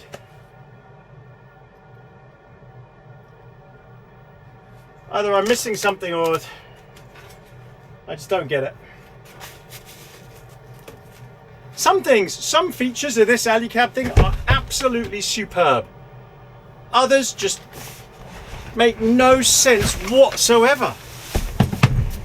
There's some I just can't get my head around some of the features. So it's just very odd. It's missing key components, key usability, features. Yeah, very strange. It's like, why not put windows in? That I definitely don't understand. Is why not put windows in these panels? I looked on their website. It doesn't even look like it's an option to order. So that makes no sense. Whatever. Okay, is what it is. It's not my van, not my truck. It's a rental. So look at this. Look. Lovely. Just lovely. All my heat going straight out the window.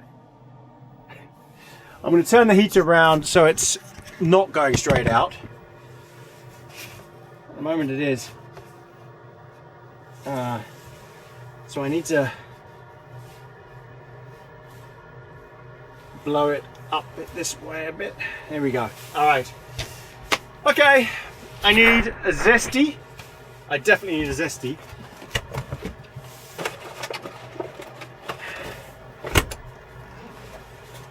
Dr. Pepper, Diet Dr. Pepper. Oh, this chair. Lovely. What a view. If I see an animal, I'll definitely bring you back. Cheers, everybody.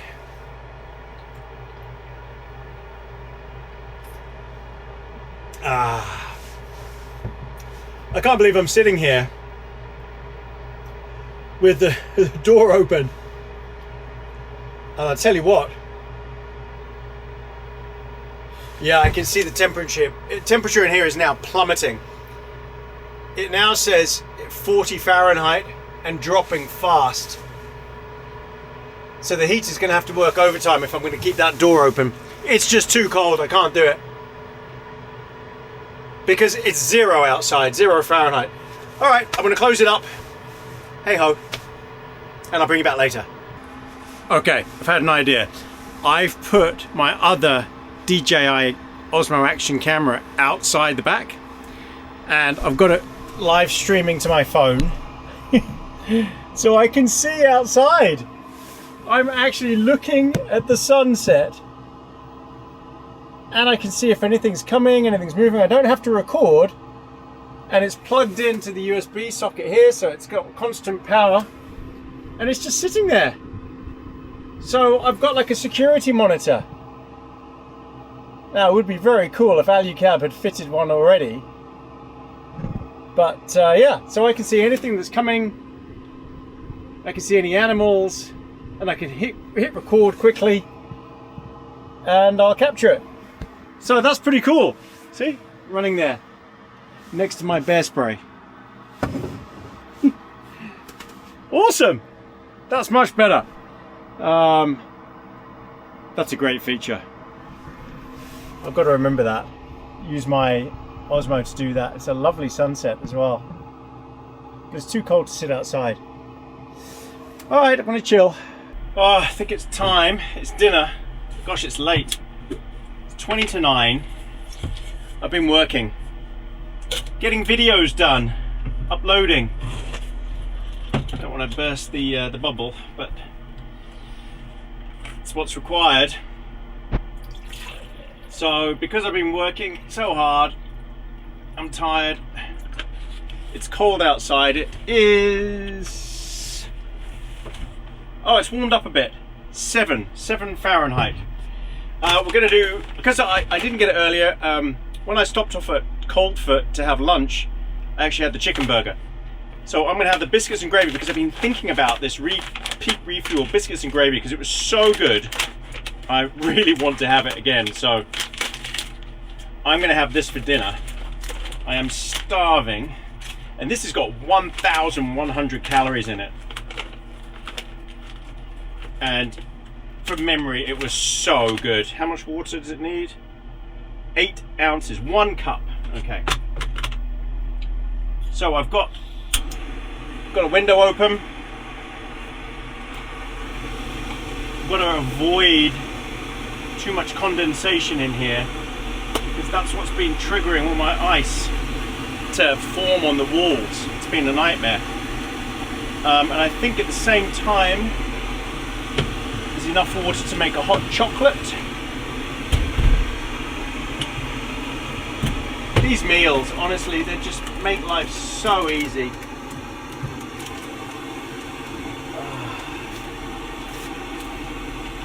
I've got the engine running because it is cold and it's good to run the engine every so often, every few hours, for a couple of reasons. A, it's good to warm the engine up, keep everything warm, all the fluids, the belt, everything.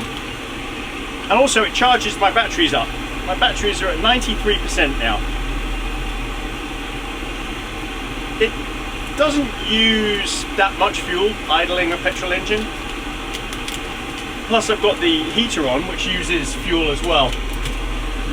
So the plan tomorrow is to go back down south.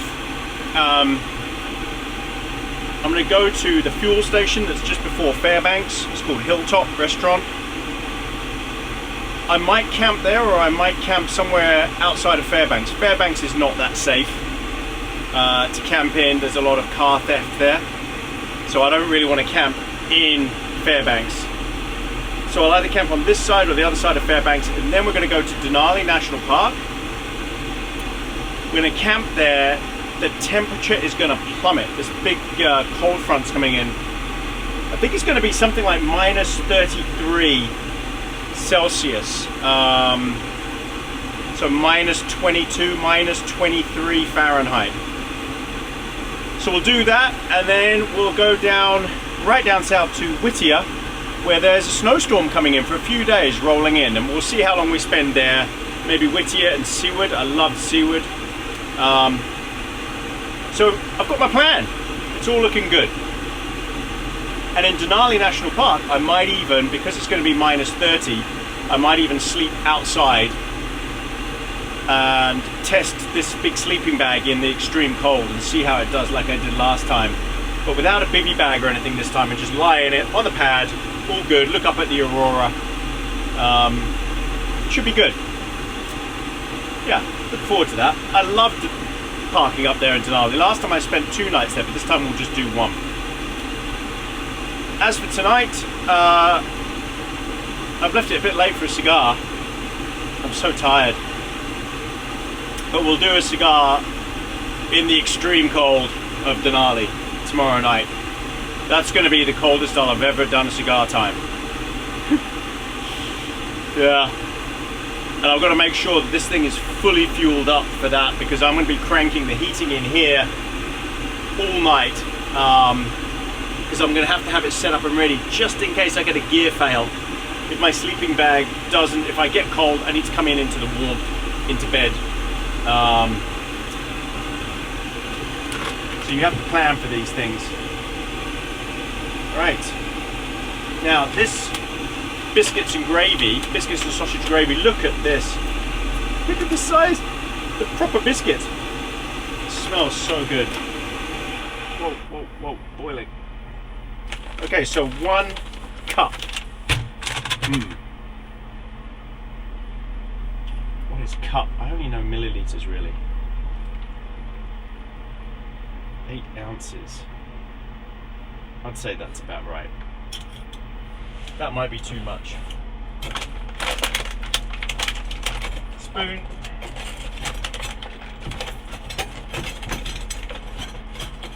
Spork. Okay, give that a really good stir.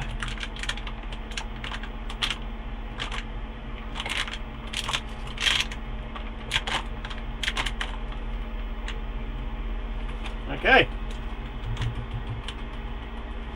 And I think what we'll do is we'll have that in our little bowl here. Okay, seal that up. How long does that need? Why don't these seals ever work? 10 minutes. Hey Siri, set time at 10 minutes. So easy. Sometimes these things just don't work. Okay, I think I've got it. There we go. Right. Now, what I'll do is just roll that over, stick it in the bowl a bit. So it heats the bowl up. All good. And our hot chocolate.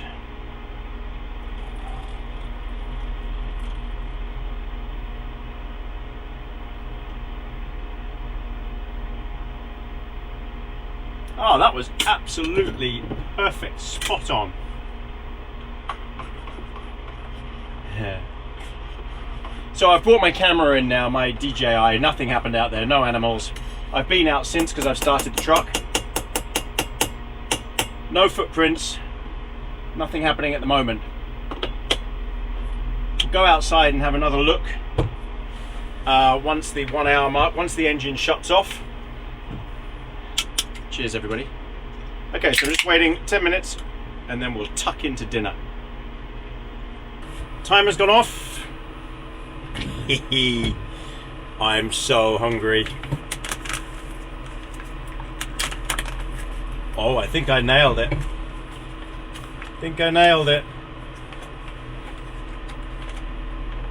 Wow. Oh. And you know the thing is, it's perfectly seasoned. Look at this. Okay, it doesn't look great actually. This is where it all goes ballistic on me. Oh. I've got to be gentle with it. I don't want to splat it everywhere. Look at that. Biscuits with sausage and gravy. Yum. Okay. Bon appetit, everybody. It's very good.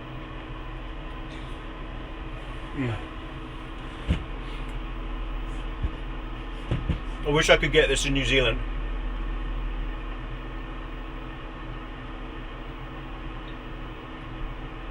There are no foreign freeze-dried meals in New Zealand. It's only New Zealand stuff. Because it's all restricted imports. You can't import anything. Part of me thinks that's deliberate. To protect the New Zealand companies. I don't know. Because I mean, what harm is frozen pork going to do? Freeze-dried pork. I don't know. But apparently it's a problem.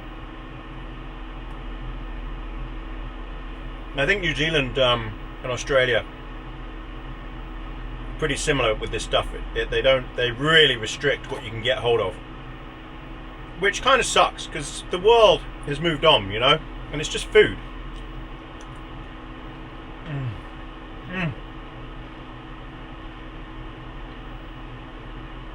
Yum. Also, New Zealand ships their stuff all over the world. But they rarely let you import anything. All has to be local. I mean, it's kind of protectionist, isn't it?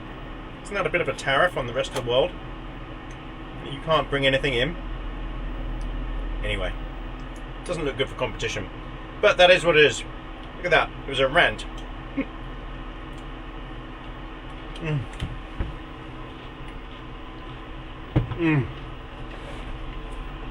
Trust me.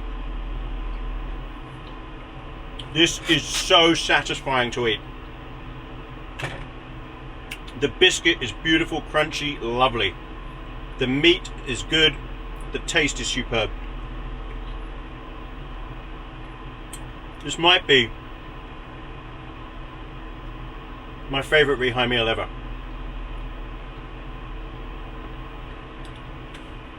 Okay. We'll go and have a look outside afterwards. See if there's any new tracks or if we see any animals. So bring you back then. Alright, before going to bed, and it is late, it's 10:30, let's go and have a look outside, see what's going on. See if there are any animals. Let's put the outside lights on. Okay, let's go and have a look.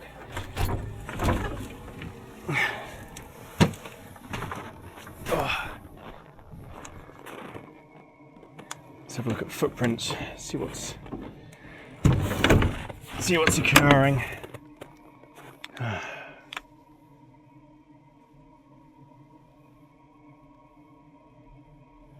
It's a beautifully clear sky. Gosh, there's a thick frost. Alright. No footprints, just mine. It's a good sign. Let's see what the temperature is according to the gauge here. Negative. Okay, so Fahrenheit, it's just at 0. And that's negative 14, it's saying here. 0 Fahrenheit. Yeah, as I said, it warmed up a little bit. Nothing going on. No more footprints. Nothing over here. No, just mine. No eyes reflecting. I'm definitely not walking down there. There's no way. Gosh, look at it all glistening so beautifully. Gosh, the truck looks cool.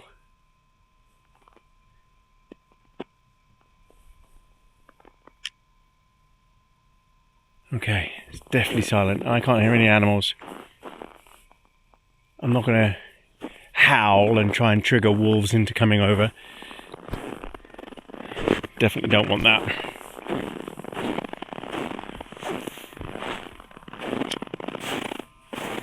Look at the truck. Isn't that cool? It's cold though.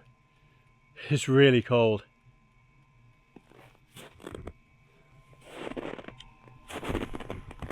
I love this thing. It's a shame I can't take it back to New Zealand. We're not allowed to have left-hand drive vehicles in New Zealand. And they don't do a right-hand drive conversion of this, unfortunately for me.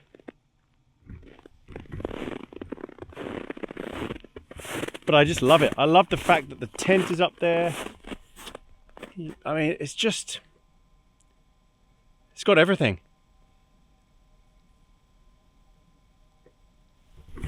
Awesome. Right. And I love these massive shocks it's got.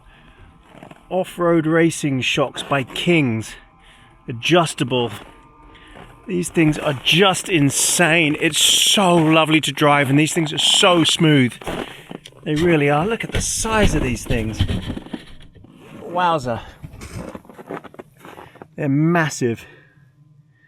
Yeah, they've done some great work on this thing, I have to say. Alright, so it's all locked up. Let's retreat for the night. I'll be interested to look in the morning, see if anything has circled the camp. So I've got the cover out. That should stop it getting so damp in the corner now. Because that will stop all that frost getting in there. Okay, let's go into the warm. Oh, lovely. Alright, and I'll bring you back in bed. I'm in bed, all tucked in. Check this out, my solution to the frozen tent, which it still is, by the way. Look, that's solid ice up there, all these white things. That's ice on the metal, but the bottom of the tent was where I was getting the most problems, frozen. So I've put my Nemo foam pad at the base. That stops the problem straight away. No more frost. Fully insulated at my feet.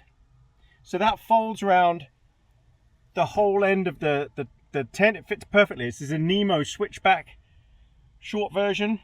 Fits perfectly. That rolls and flaps under the mattress. So now my feet aren't in contact with the ice and will stay warm. And it reflects the heat back as well. So double whammy. And this is that new blanket I got at Dead Horse for some ridiculous amount of money. But it's nice and big. It's 90 by 90 inches. It's massive. And it just sits nicely on top. So I'm going to be toasty warm now. I have fixed the problem. And that's tucked in under the mattress along the edges, so I no longer feel the frozen edges either. This is the only thing I can't solve. This ice build-up on these buttons, which are not insulated. It could do with a foam strip or something, just to insulate the inner tent, but we've discussed this now several times. Not much I can do about it. That's ice there.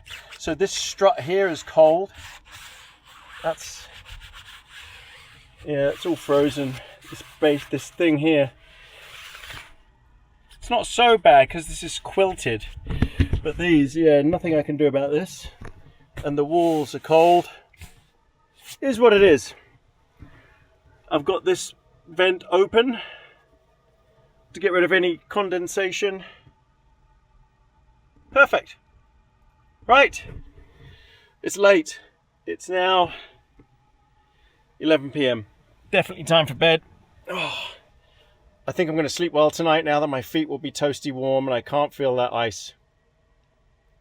So unless something major happens in the middle of the night, which I hope it doesn't, I'll bring you all back in the morning. Good night, everybody.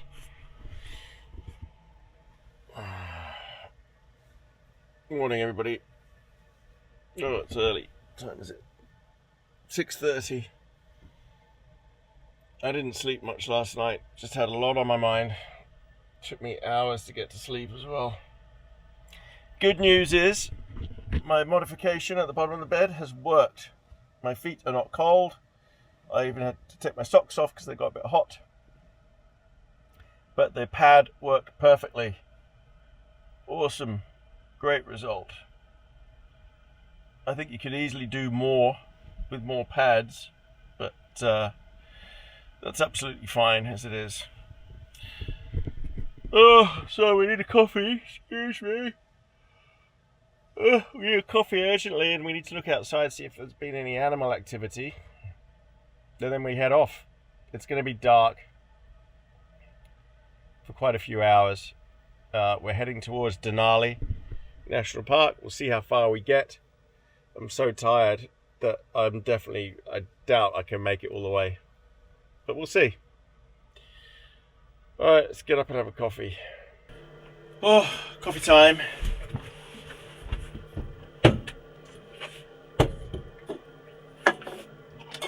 I've got so used to my routine in here now.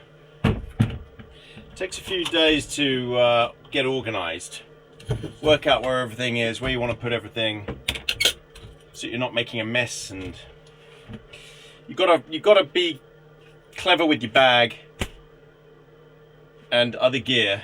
Don't forget, you can't leave anything in the truck that you don't want to freeze. It's all got to be back here. So yeah, you do have to be clever with the use. I think I would rather have, if I'm going to have these panels on the side, something like this, then I'd want windows. And I think I'd rather actually have shelves to put stuff on, or pockets on these flat things, like the pockets here. More of this here.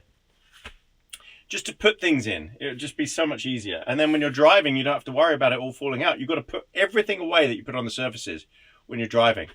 So it doesn't really make sense. This pocket at the back here isn't big enough. So if I owned this, yeah, I would do it differently.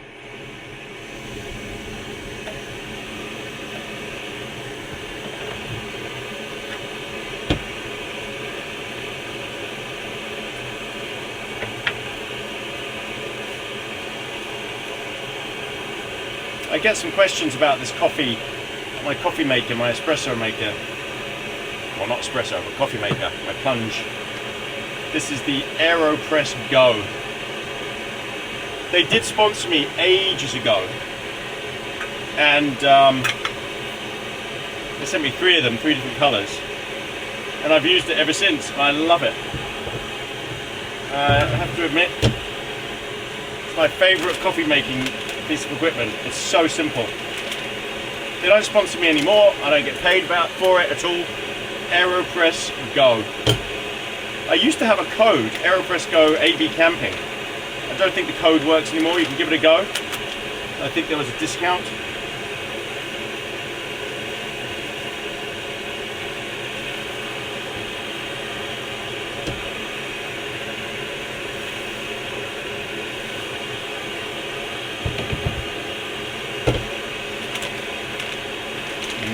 Hazelnut.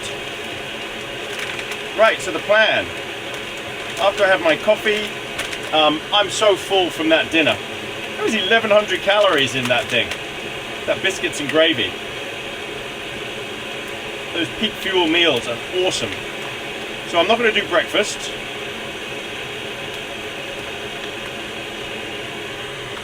Going to go to Denali. It's a long drive. We've got to fill up. We've got to do fuel. I don't know if I need to restock any food. I haven't really thought about it. I'm not really cooking that much food. I'm eating out and I'm having those packs of rehydrated food because they're just so easy, just so convenient. I've cooked some burgers and things like that, but I don't know how much longer I'm going to do that. It's so cold that cooking out there, it's quite off-putting. You can't feel your fingers or anything. And cooking in here, you're going to stink everything out. So, yeah, when it's super cold like this, the smart move, the intelligent move, is to do this and use rehydrated meals. Just is. No two ways about it. That's the smartest move.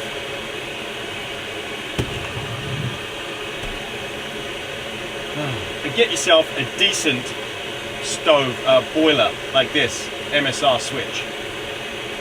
I think this is what makes the biggest difference. I mean, look how quickly that boils. That's awesome.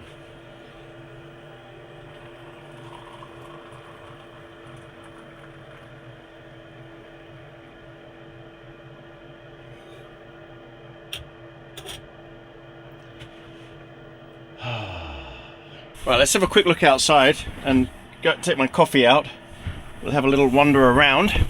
First I've got to put the engine block heater on. Okay, and let's put some outside lights on. Alright, that's going to start ramping up massively. 20, 40, 43, 45 amps. There it goes. Right, so warming the engine up and the transmission. Oh, wait. What's happened here? Oh, it's snowing. Oh, it snowed. That's odd. That was not forecast at all. How much has it snowed? Can't be much, surely. Oh, it's snowing now. Gosh. A few centimeters, like 3 centimeters, I guess. Yeah, must be 3 centimeters. Okay. Well, that explains why it's warmed up a bit. Because I saw it was 11 Fahrenheit. This says 8 Fahrenheit. Oh, excellent. We do love the snow. That's what we wanted. I just didn't want to be snowed in here. Oh.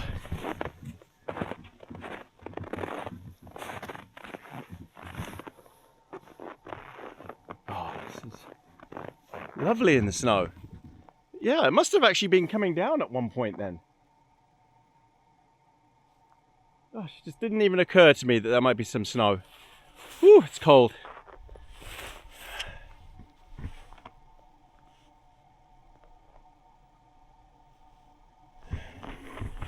Okay, let's grab my coffee.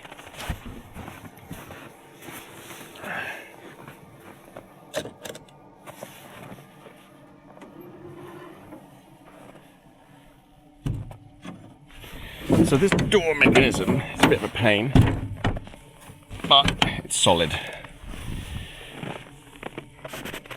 Yeah, fresh, lovely fresh snow. Excellent. No new tracks. Nothing's been patrolling. No wolves, no deer. No. Just my tracks from yesterday. Okay, all good. First sip. Cheers, everybody. Oh, yeah.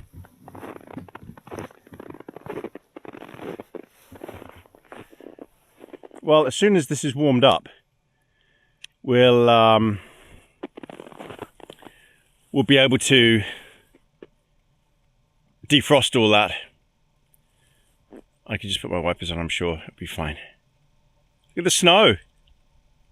Lovely.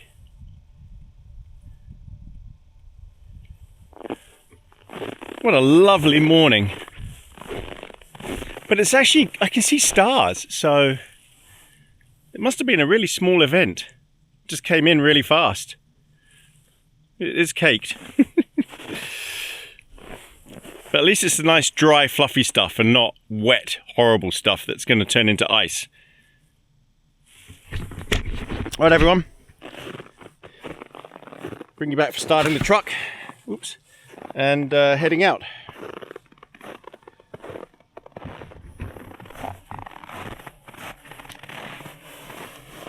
Oh, man, it's cold.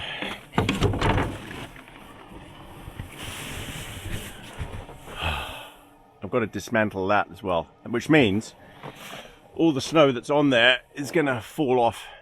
So not getting coated is the way to do it.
Thank you very much to this site. It's been very good, very handy.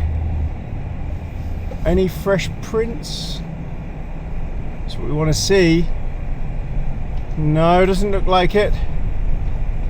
Just my footprints. Whoa, whoa, whoa, whoa, whoa. Slippery, coming down there way too fast. I just almost skidded into the bank. Wow, look at this frost and the snow on the trees. It's beautiful. Oh, I was a bit disappointed not to see wolves and reindeer. I think that would have been kind of cool.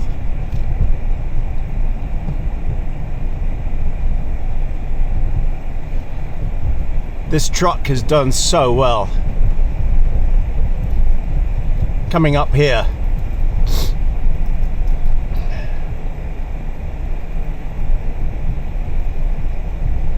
What a creepy place. What does everyone think?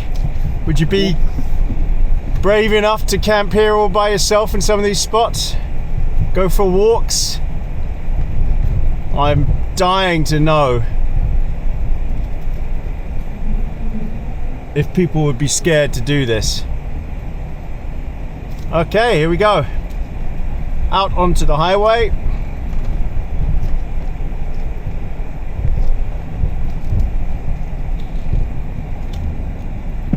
Nothing coming. It's going to be a very icy highway. Look at that. Dalton Highway. So it's 11 degrees Fahrenheit, not too bad. Right, we've got 200 miles to the Hilltop gas station. Quite a way. So we'll pick you up either when we see some sunlight, which should be in, we're not going to see sunlight for another, what is it? It's just coming up to 8 a.m. It's 7:52 a.m. We'll probably see sunlight in about 3 hours. 3 hours, so, and we've got 216 miles, so it's going to take us about 4 hours to get to Hilltop. So I'll probably just bring you back when we see some sunlight. Sitrep, it's 9:30 a.m. We've still got another 120 miles to go to the Hilltop gas station. We're about to go past the Yukon River and the Yukon River camp, which is where I got stuck in a previous video. Slipped off the side of the road into a massive snowbank and had to winch out with this truck that helped me. A lot of people stop at this station because the next fuel after here is 118 miles, but I've got quite a big fuel tank, so I've got enough range. We're going to stop at the Hilltop one though, also because they're famous for their pies, so we're going to get a pie there. But yeah, 9:30 and I'm just starting to see dawn. Right, so this is the wooden bridge that goes over the Yukon River. Wooden deck. It's just so it doesn't get chewed up and eaten and can be replaced easily. And that's the Yukon River camp on the right. And this is the bridge. And there's the pipeline on the left. And we're going over the famous mighty Yukon, which I've shown in my previous trip here. But yeah, it's vast. There's not really much to look at. It's completely frozen over. Yukon River, and it is vast. This bridge spans the entire width, so you can just tell by how long this bridge is, how wide the Yukon River is. There's not really much to look at.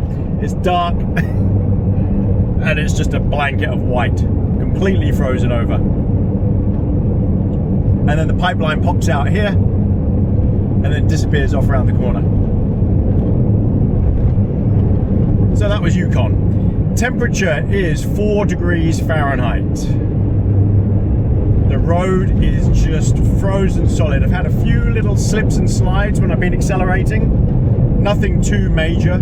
I've just been taking it quite easy. But I think this thing could definitely do with now new spikes, new studs in the tires. Just coming over the top past Yukon, look, these, so usually there's such a massive frost and snow that these trees are completely covered. the ghost trees or the snow monsters. There's not quite enough on there to do that and have that effect. But usually this is a beautiful sight. These trees just completely cased in thick snow and ice, hoarfrost.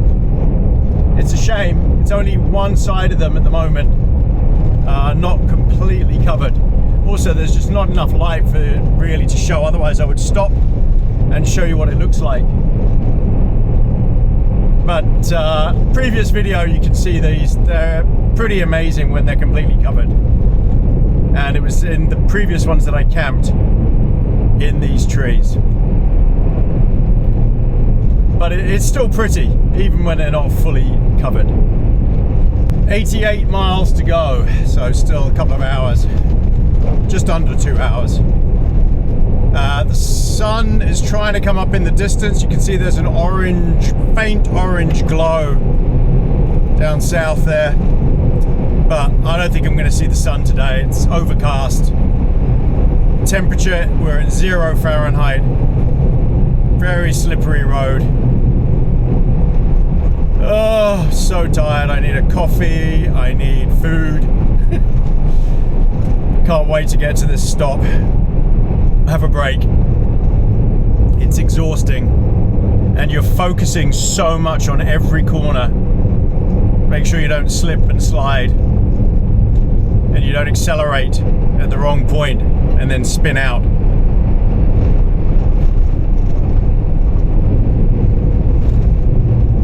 But it is beautiful. Beautiful to drive here. Thoroughly recommend it. Wow, look at the sky. It is glowing. Red sky in the morning, shepherd's warning. That's an ominous sign. There is a big storm coming in. It's affecting pretty much all of North America right now. It's heading up this way towards Alaska.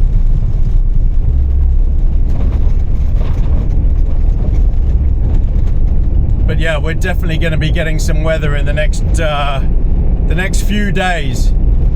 Potentially lasts for the rest of the time that I'm here, just over a week.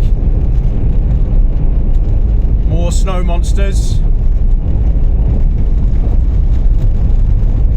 Maximum focus on this road right now. Wow, this sky is just beautiful. It's just glowing. It's not going to last much longer, I think. Absolutely stunning. I don't know if the camera is doing it any justice. Look at this landscape.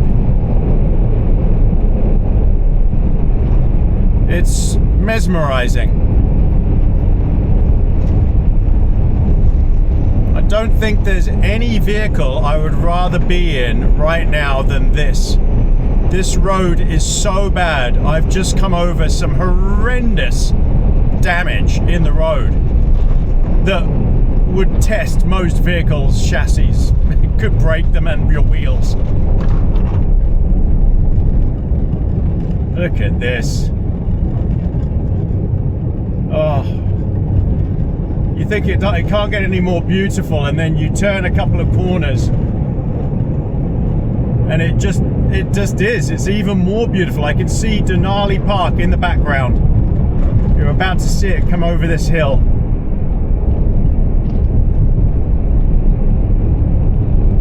There you go. That's Denali National Park. Wow. That could be a postcard.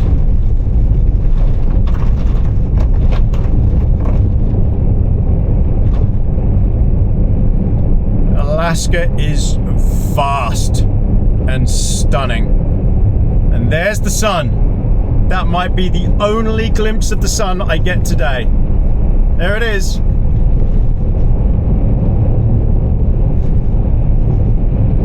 I'll leave you just to look at that.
Okay, 78 miles.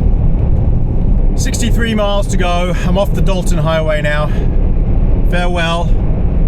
We're back on the normal road. Just had a very slippery moment trying to overtake a big rig going uphill. The back completely slid out on me. So I'm now in four-wheel drive. I've tried to do the whole thing in rear-wheel drive as a bit of a challenge. I got pretty much all the way, but I had to engage it at the end there just to get up some of the steep stuff. It was just slipping too much. Once you put it in four-wheel drive, the traction up the hills is superb. So, 63 miles. Almost there, half a mile, 1 minute. I am so tired and I'm so thirsty and hungry. I'm gonna have a good break here. I'm not gonna get fuel here. I'm not that far from Fairbanks, so I'll get premium in Fairbanks because I'm not 100% sure they have premium here. And also the price here would probably be more, and I've just gone way past the entrance. You can't really slam on the brakes in ice. You have to feather it. Wow, it was cold back there. 0 again. Okay. So yeah, I'll get fuel in Fairbanks, whereas here I'll just get coffee, zesty, something to eat. Because yeah, they don't have premium here, just unleaded. And I need premium. Oh, I need this.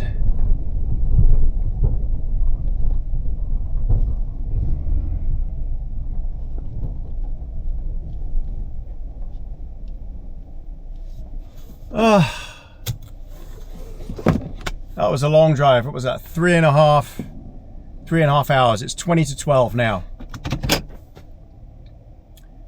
Brutal. Right. Grubs up. Well, what a major disappointment. The Hilltop restaurant is no longer a restaurant cafe. The basic coffee and convenience store stuff. But the guy said they stopped doing pies and food April, so almost a year ago, because combination basically of people just don't want to work anymore. Don't want to do the job. If they can get a handout, then they'd rather do that. So I'm quite disappointed. I'm gonna have to go into Fairbanks anyway, and you know what? I'm just gonna get a McDonald's. I like McDonald's. So we're gonna go there, and I will fill up there, and then we'll work out where we're gonna stay the night, how long it's gonna take me to get to Denali, etc. I'll work all that out on the way. But right now I'm gonna go into Fairbanks. It's only 15 miles. Let's not get stuck leaving another petrol station, okay? What happened last time was I was driving off, I wasn't looking what I was doing, and I just slipped off the edge into the deep stuff. This stuff here, so deep. It's where the snowplows pushed it. So you can't go in there because it's like, it could be a meter deep.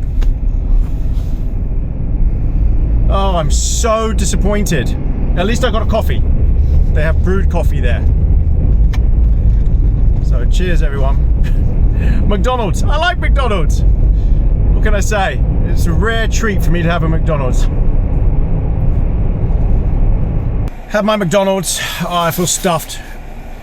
I just like McDonald's. Sorry. Okay, I'm just gonna pop across the road to get some firewood, bundle of firewood, because we're heading off to Denali. I think we're gonna do 2 nights in Denali Park because by the time we get there it'll be dark, and I want to explore it for the day. Last time I didn't have snowshoes with me, or did I? But I didn't go for a walk really. This time I'm going to explore more, because it's so pretty there. So I want to look further in there, get a couple of supplies from Walmart or Lowe's, somewhere up ahead here, and then we'll head off. And it will be just over a 2-hour drive to Denali National Park Visitor Centre, and then I'll find a place to park up. yeah, should all be good. I don't know about cooking real food while I'm there. I'm kind of finding it easy just to do these rehydrated meals. But that's, you know, it's just easy. And I want it easy. I don't want complicated.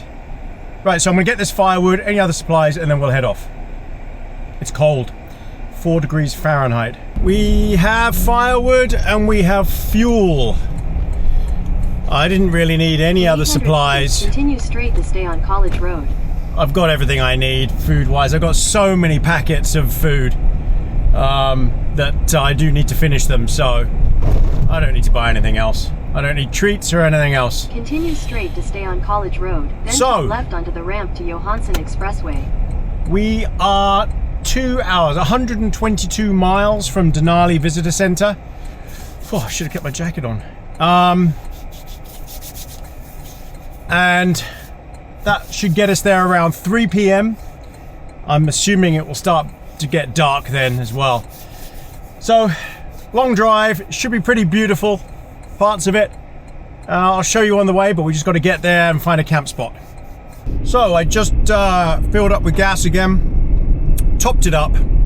I think it was like $50. Just wanted to make sure I had a full tank of gas for Denali Park. So we've got another 13 miles to go, and all is looking good. 16 degrees Fahrenheit, it's warmed up a bit. Not so bad. We do have some very cold weather coming in 24 hours. So that's why I wanted the extra gas, just to make sure all was good. All right, we'll see you at the visitor center. Here we are. Denali National Park. Just a beautiful area. Denali Park Road. Here it is. Now, last year I came here, there were 2 sections that were open for free camping that have been plowed. I'm hoping, praying that it's the same this year. That would be very handy. I can't remember how I found them last year. I just drove up to the gate and there was a sign that said which ones were open. So fingers crossed, got the same thing again.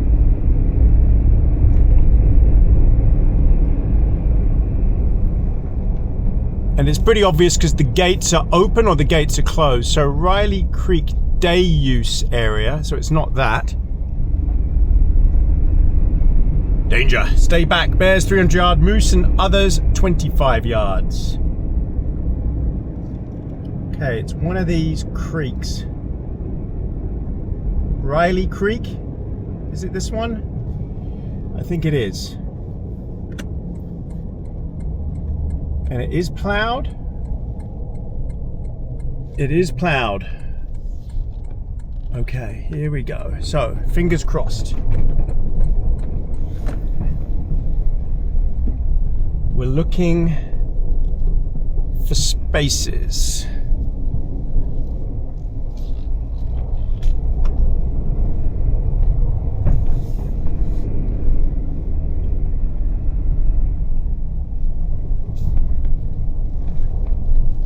Yep, this is the exact same spot I came to last time. We might hopefully find the same camp spot that I got last time, which was just perfect. Okay, so Bear Loop sites 2 to 41. There was a sign somewhere before that said winter sites. There it is. So odd numbers: 22, 25, 27, 28, 31, 32. Okay, so there'll be, let me take a photo of that. So it's a special sign that they hang up just for winter. Okay. Riveting footage, I know. But then I can put it on my phone here. Here we go. All right, let's go and have a look. I mean, it's pretty obvious because it's plowed. They've cleared the sites.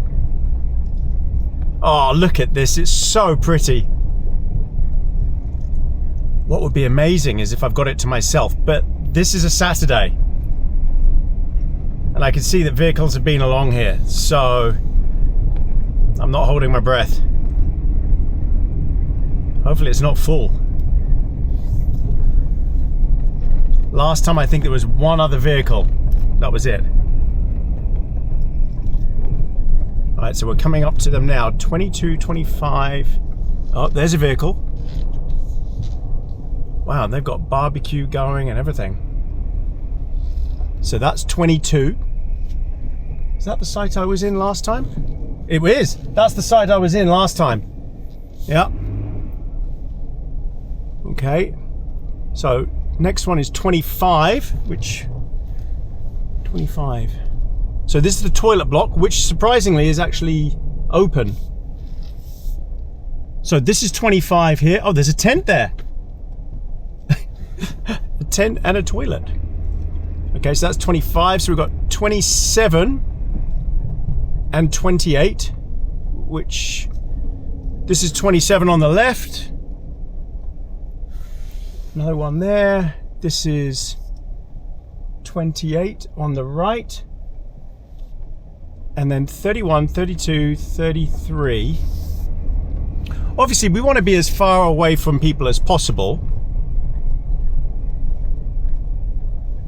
Not being totally antisocial, but it would be nice just to not have to hear anybody. So these are all available. 35. And the last one is 37, wherever that is.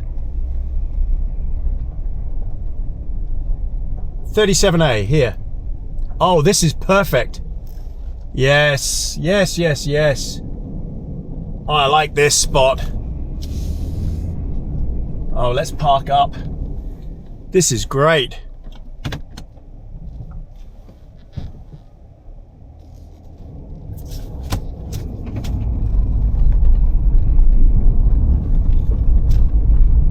This thing does not like turning in four-wheel drive.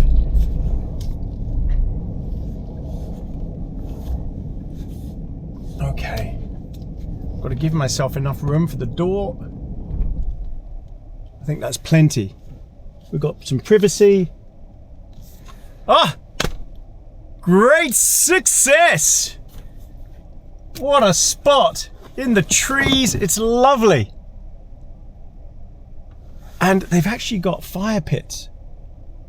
So I'm assuming you're allowed to have a fire. I've got firewood, but there is a fire pit over there. I've got my shovel, I can cut a path. Excellent. All right, I'm gonna get settled and then I'll show you around.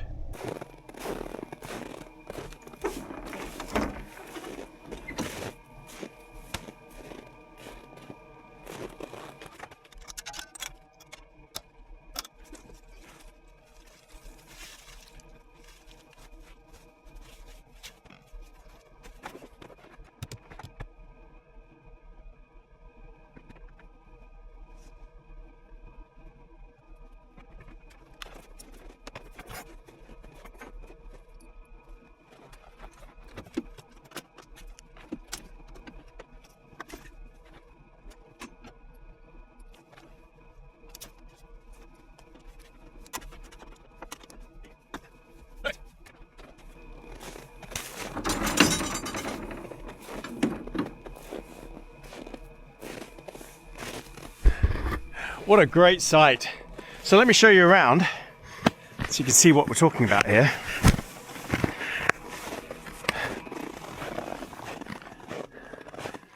Denali is somewhere over there, the mountain. Is it McKinley?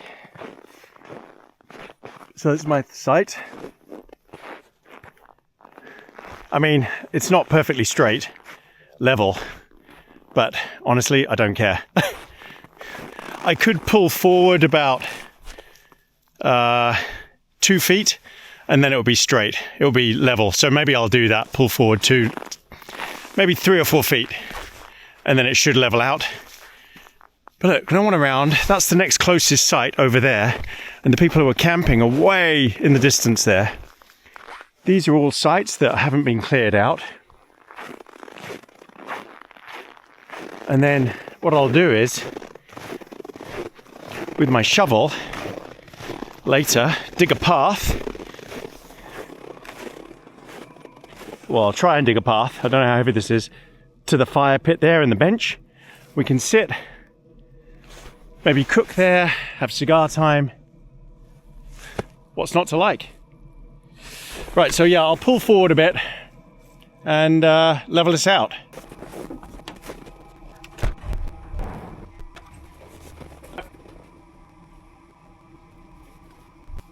Excellent. Right, next thing is I need to shovel this path to, well, so let's see how difficult it is. I got a new shovel because the one that they gave me, the handle fell out of it.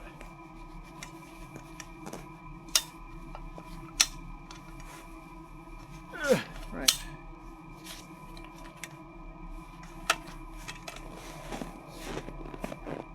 Okay, so we need a straight line.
Great success, look at my path. Check it out. So the only problem I'm going to have with this fire is there doesn't appear to be a way to take this grill unit off. And underneath is full of ice and stuff. So what I might do is light my fire on top of the grill unit here, because that will be a good bed, just like that. And then the ashes will fall through the grill bottom. And it looks like others have done the same thing. And then I'll get a nice elevated fire and it gets lots of air to it. It's going to melt everything around it anyway. And then I can sit here, have my cigar. Need to chip this ice away. Oh, my hands are cold.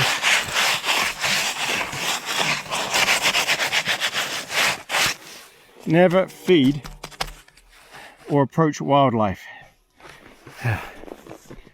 Okay, I think we're good. What a great setup. Best camp spot ever.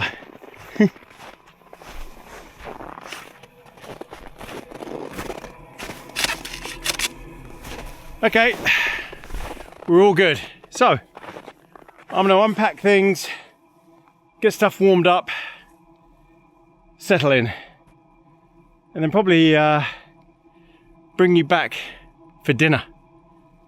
And maybe I will be able to cook this outside now, if I just get wrapped up. Yeah, so maybe it'll be burgers. Lovely, check it out. Sun's going down.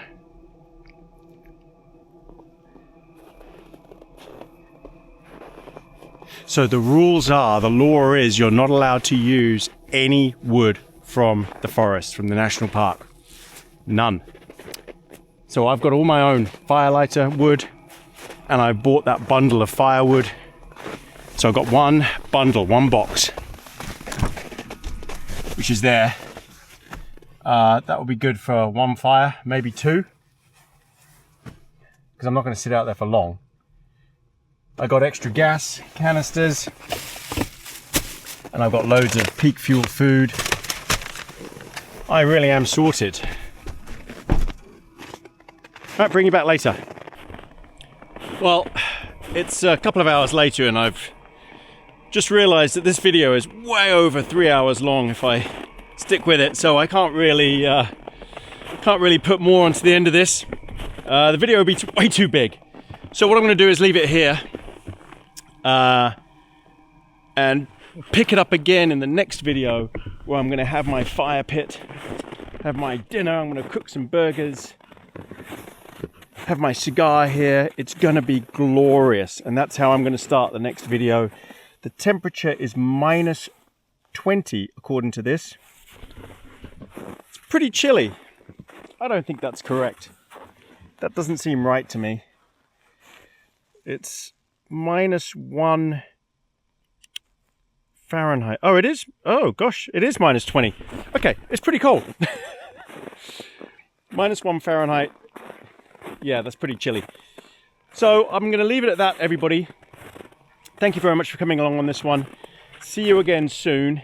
Thank you to all the likes and subscribes, everyone who's following the channel, all our everyone who's bought merch, all the YouTube members, everybody who leaves comments, likes and subscribes, everyone on Patreon as well, and buy me a coffee. Thank you so much for all the treats. They go to the pups, not to me, really. And I'll see you again soon. Tony in Alaska from AB Camping in the Beast. Thanks again, everyone. See you again soon.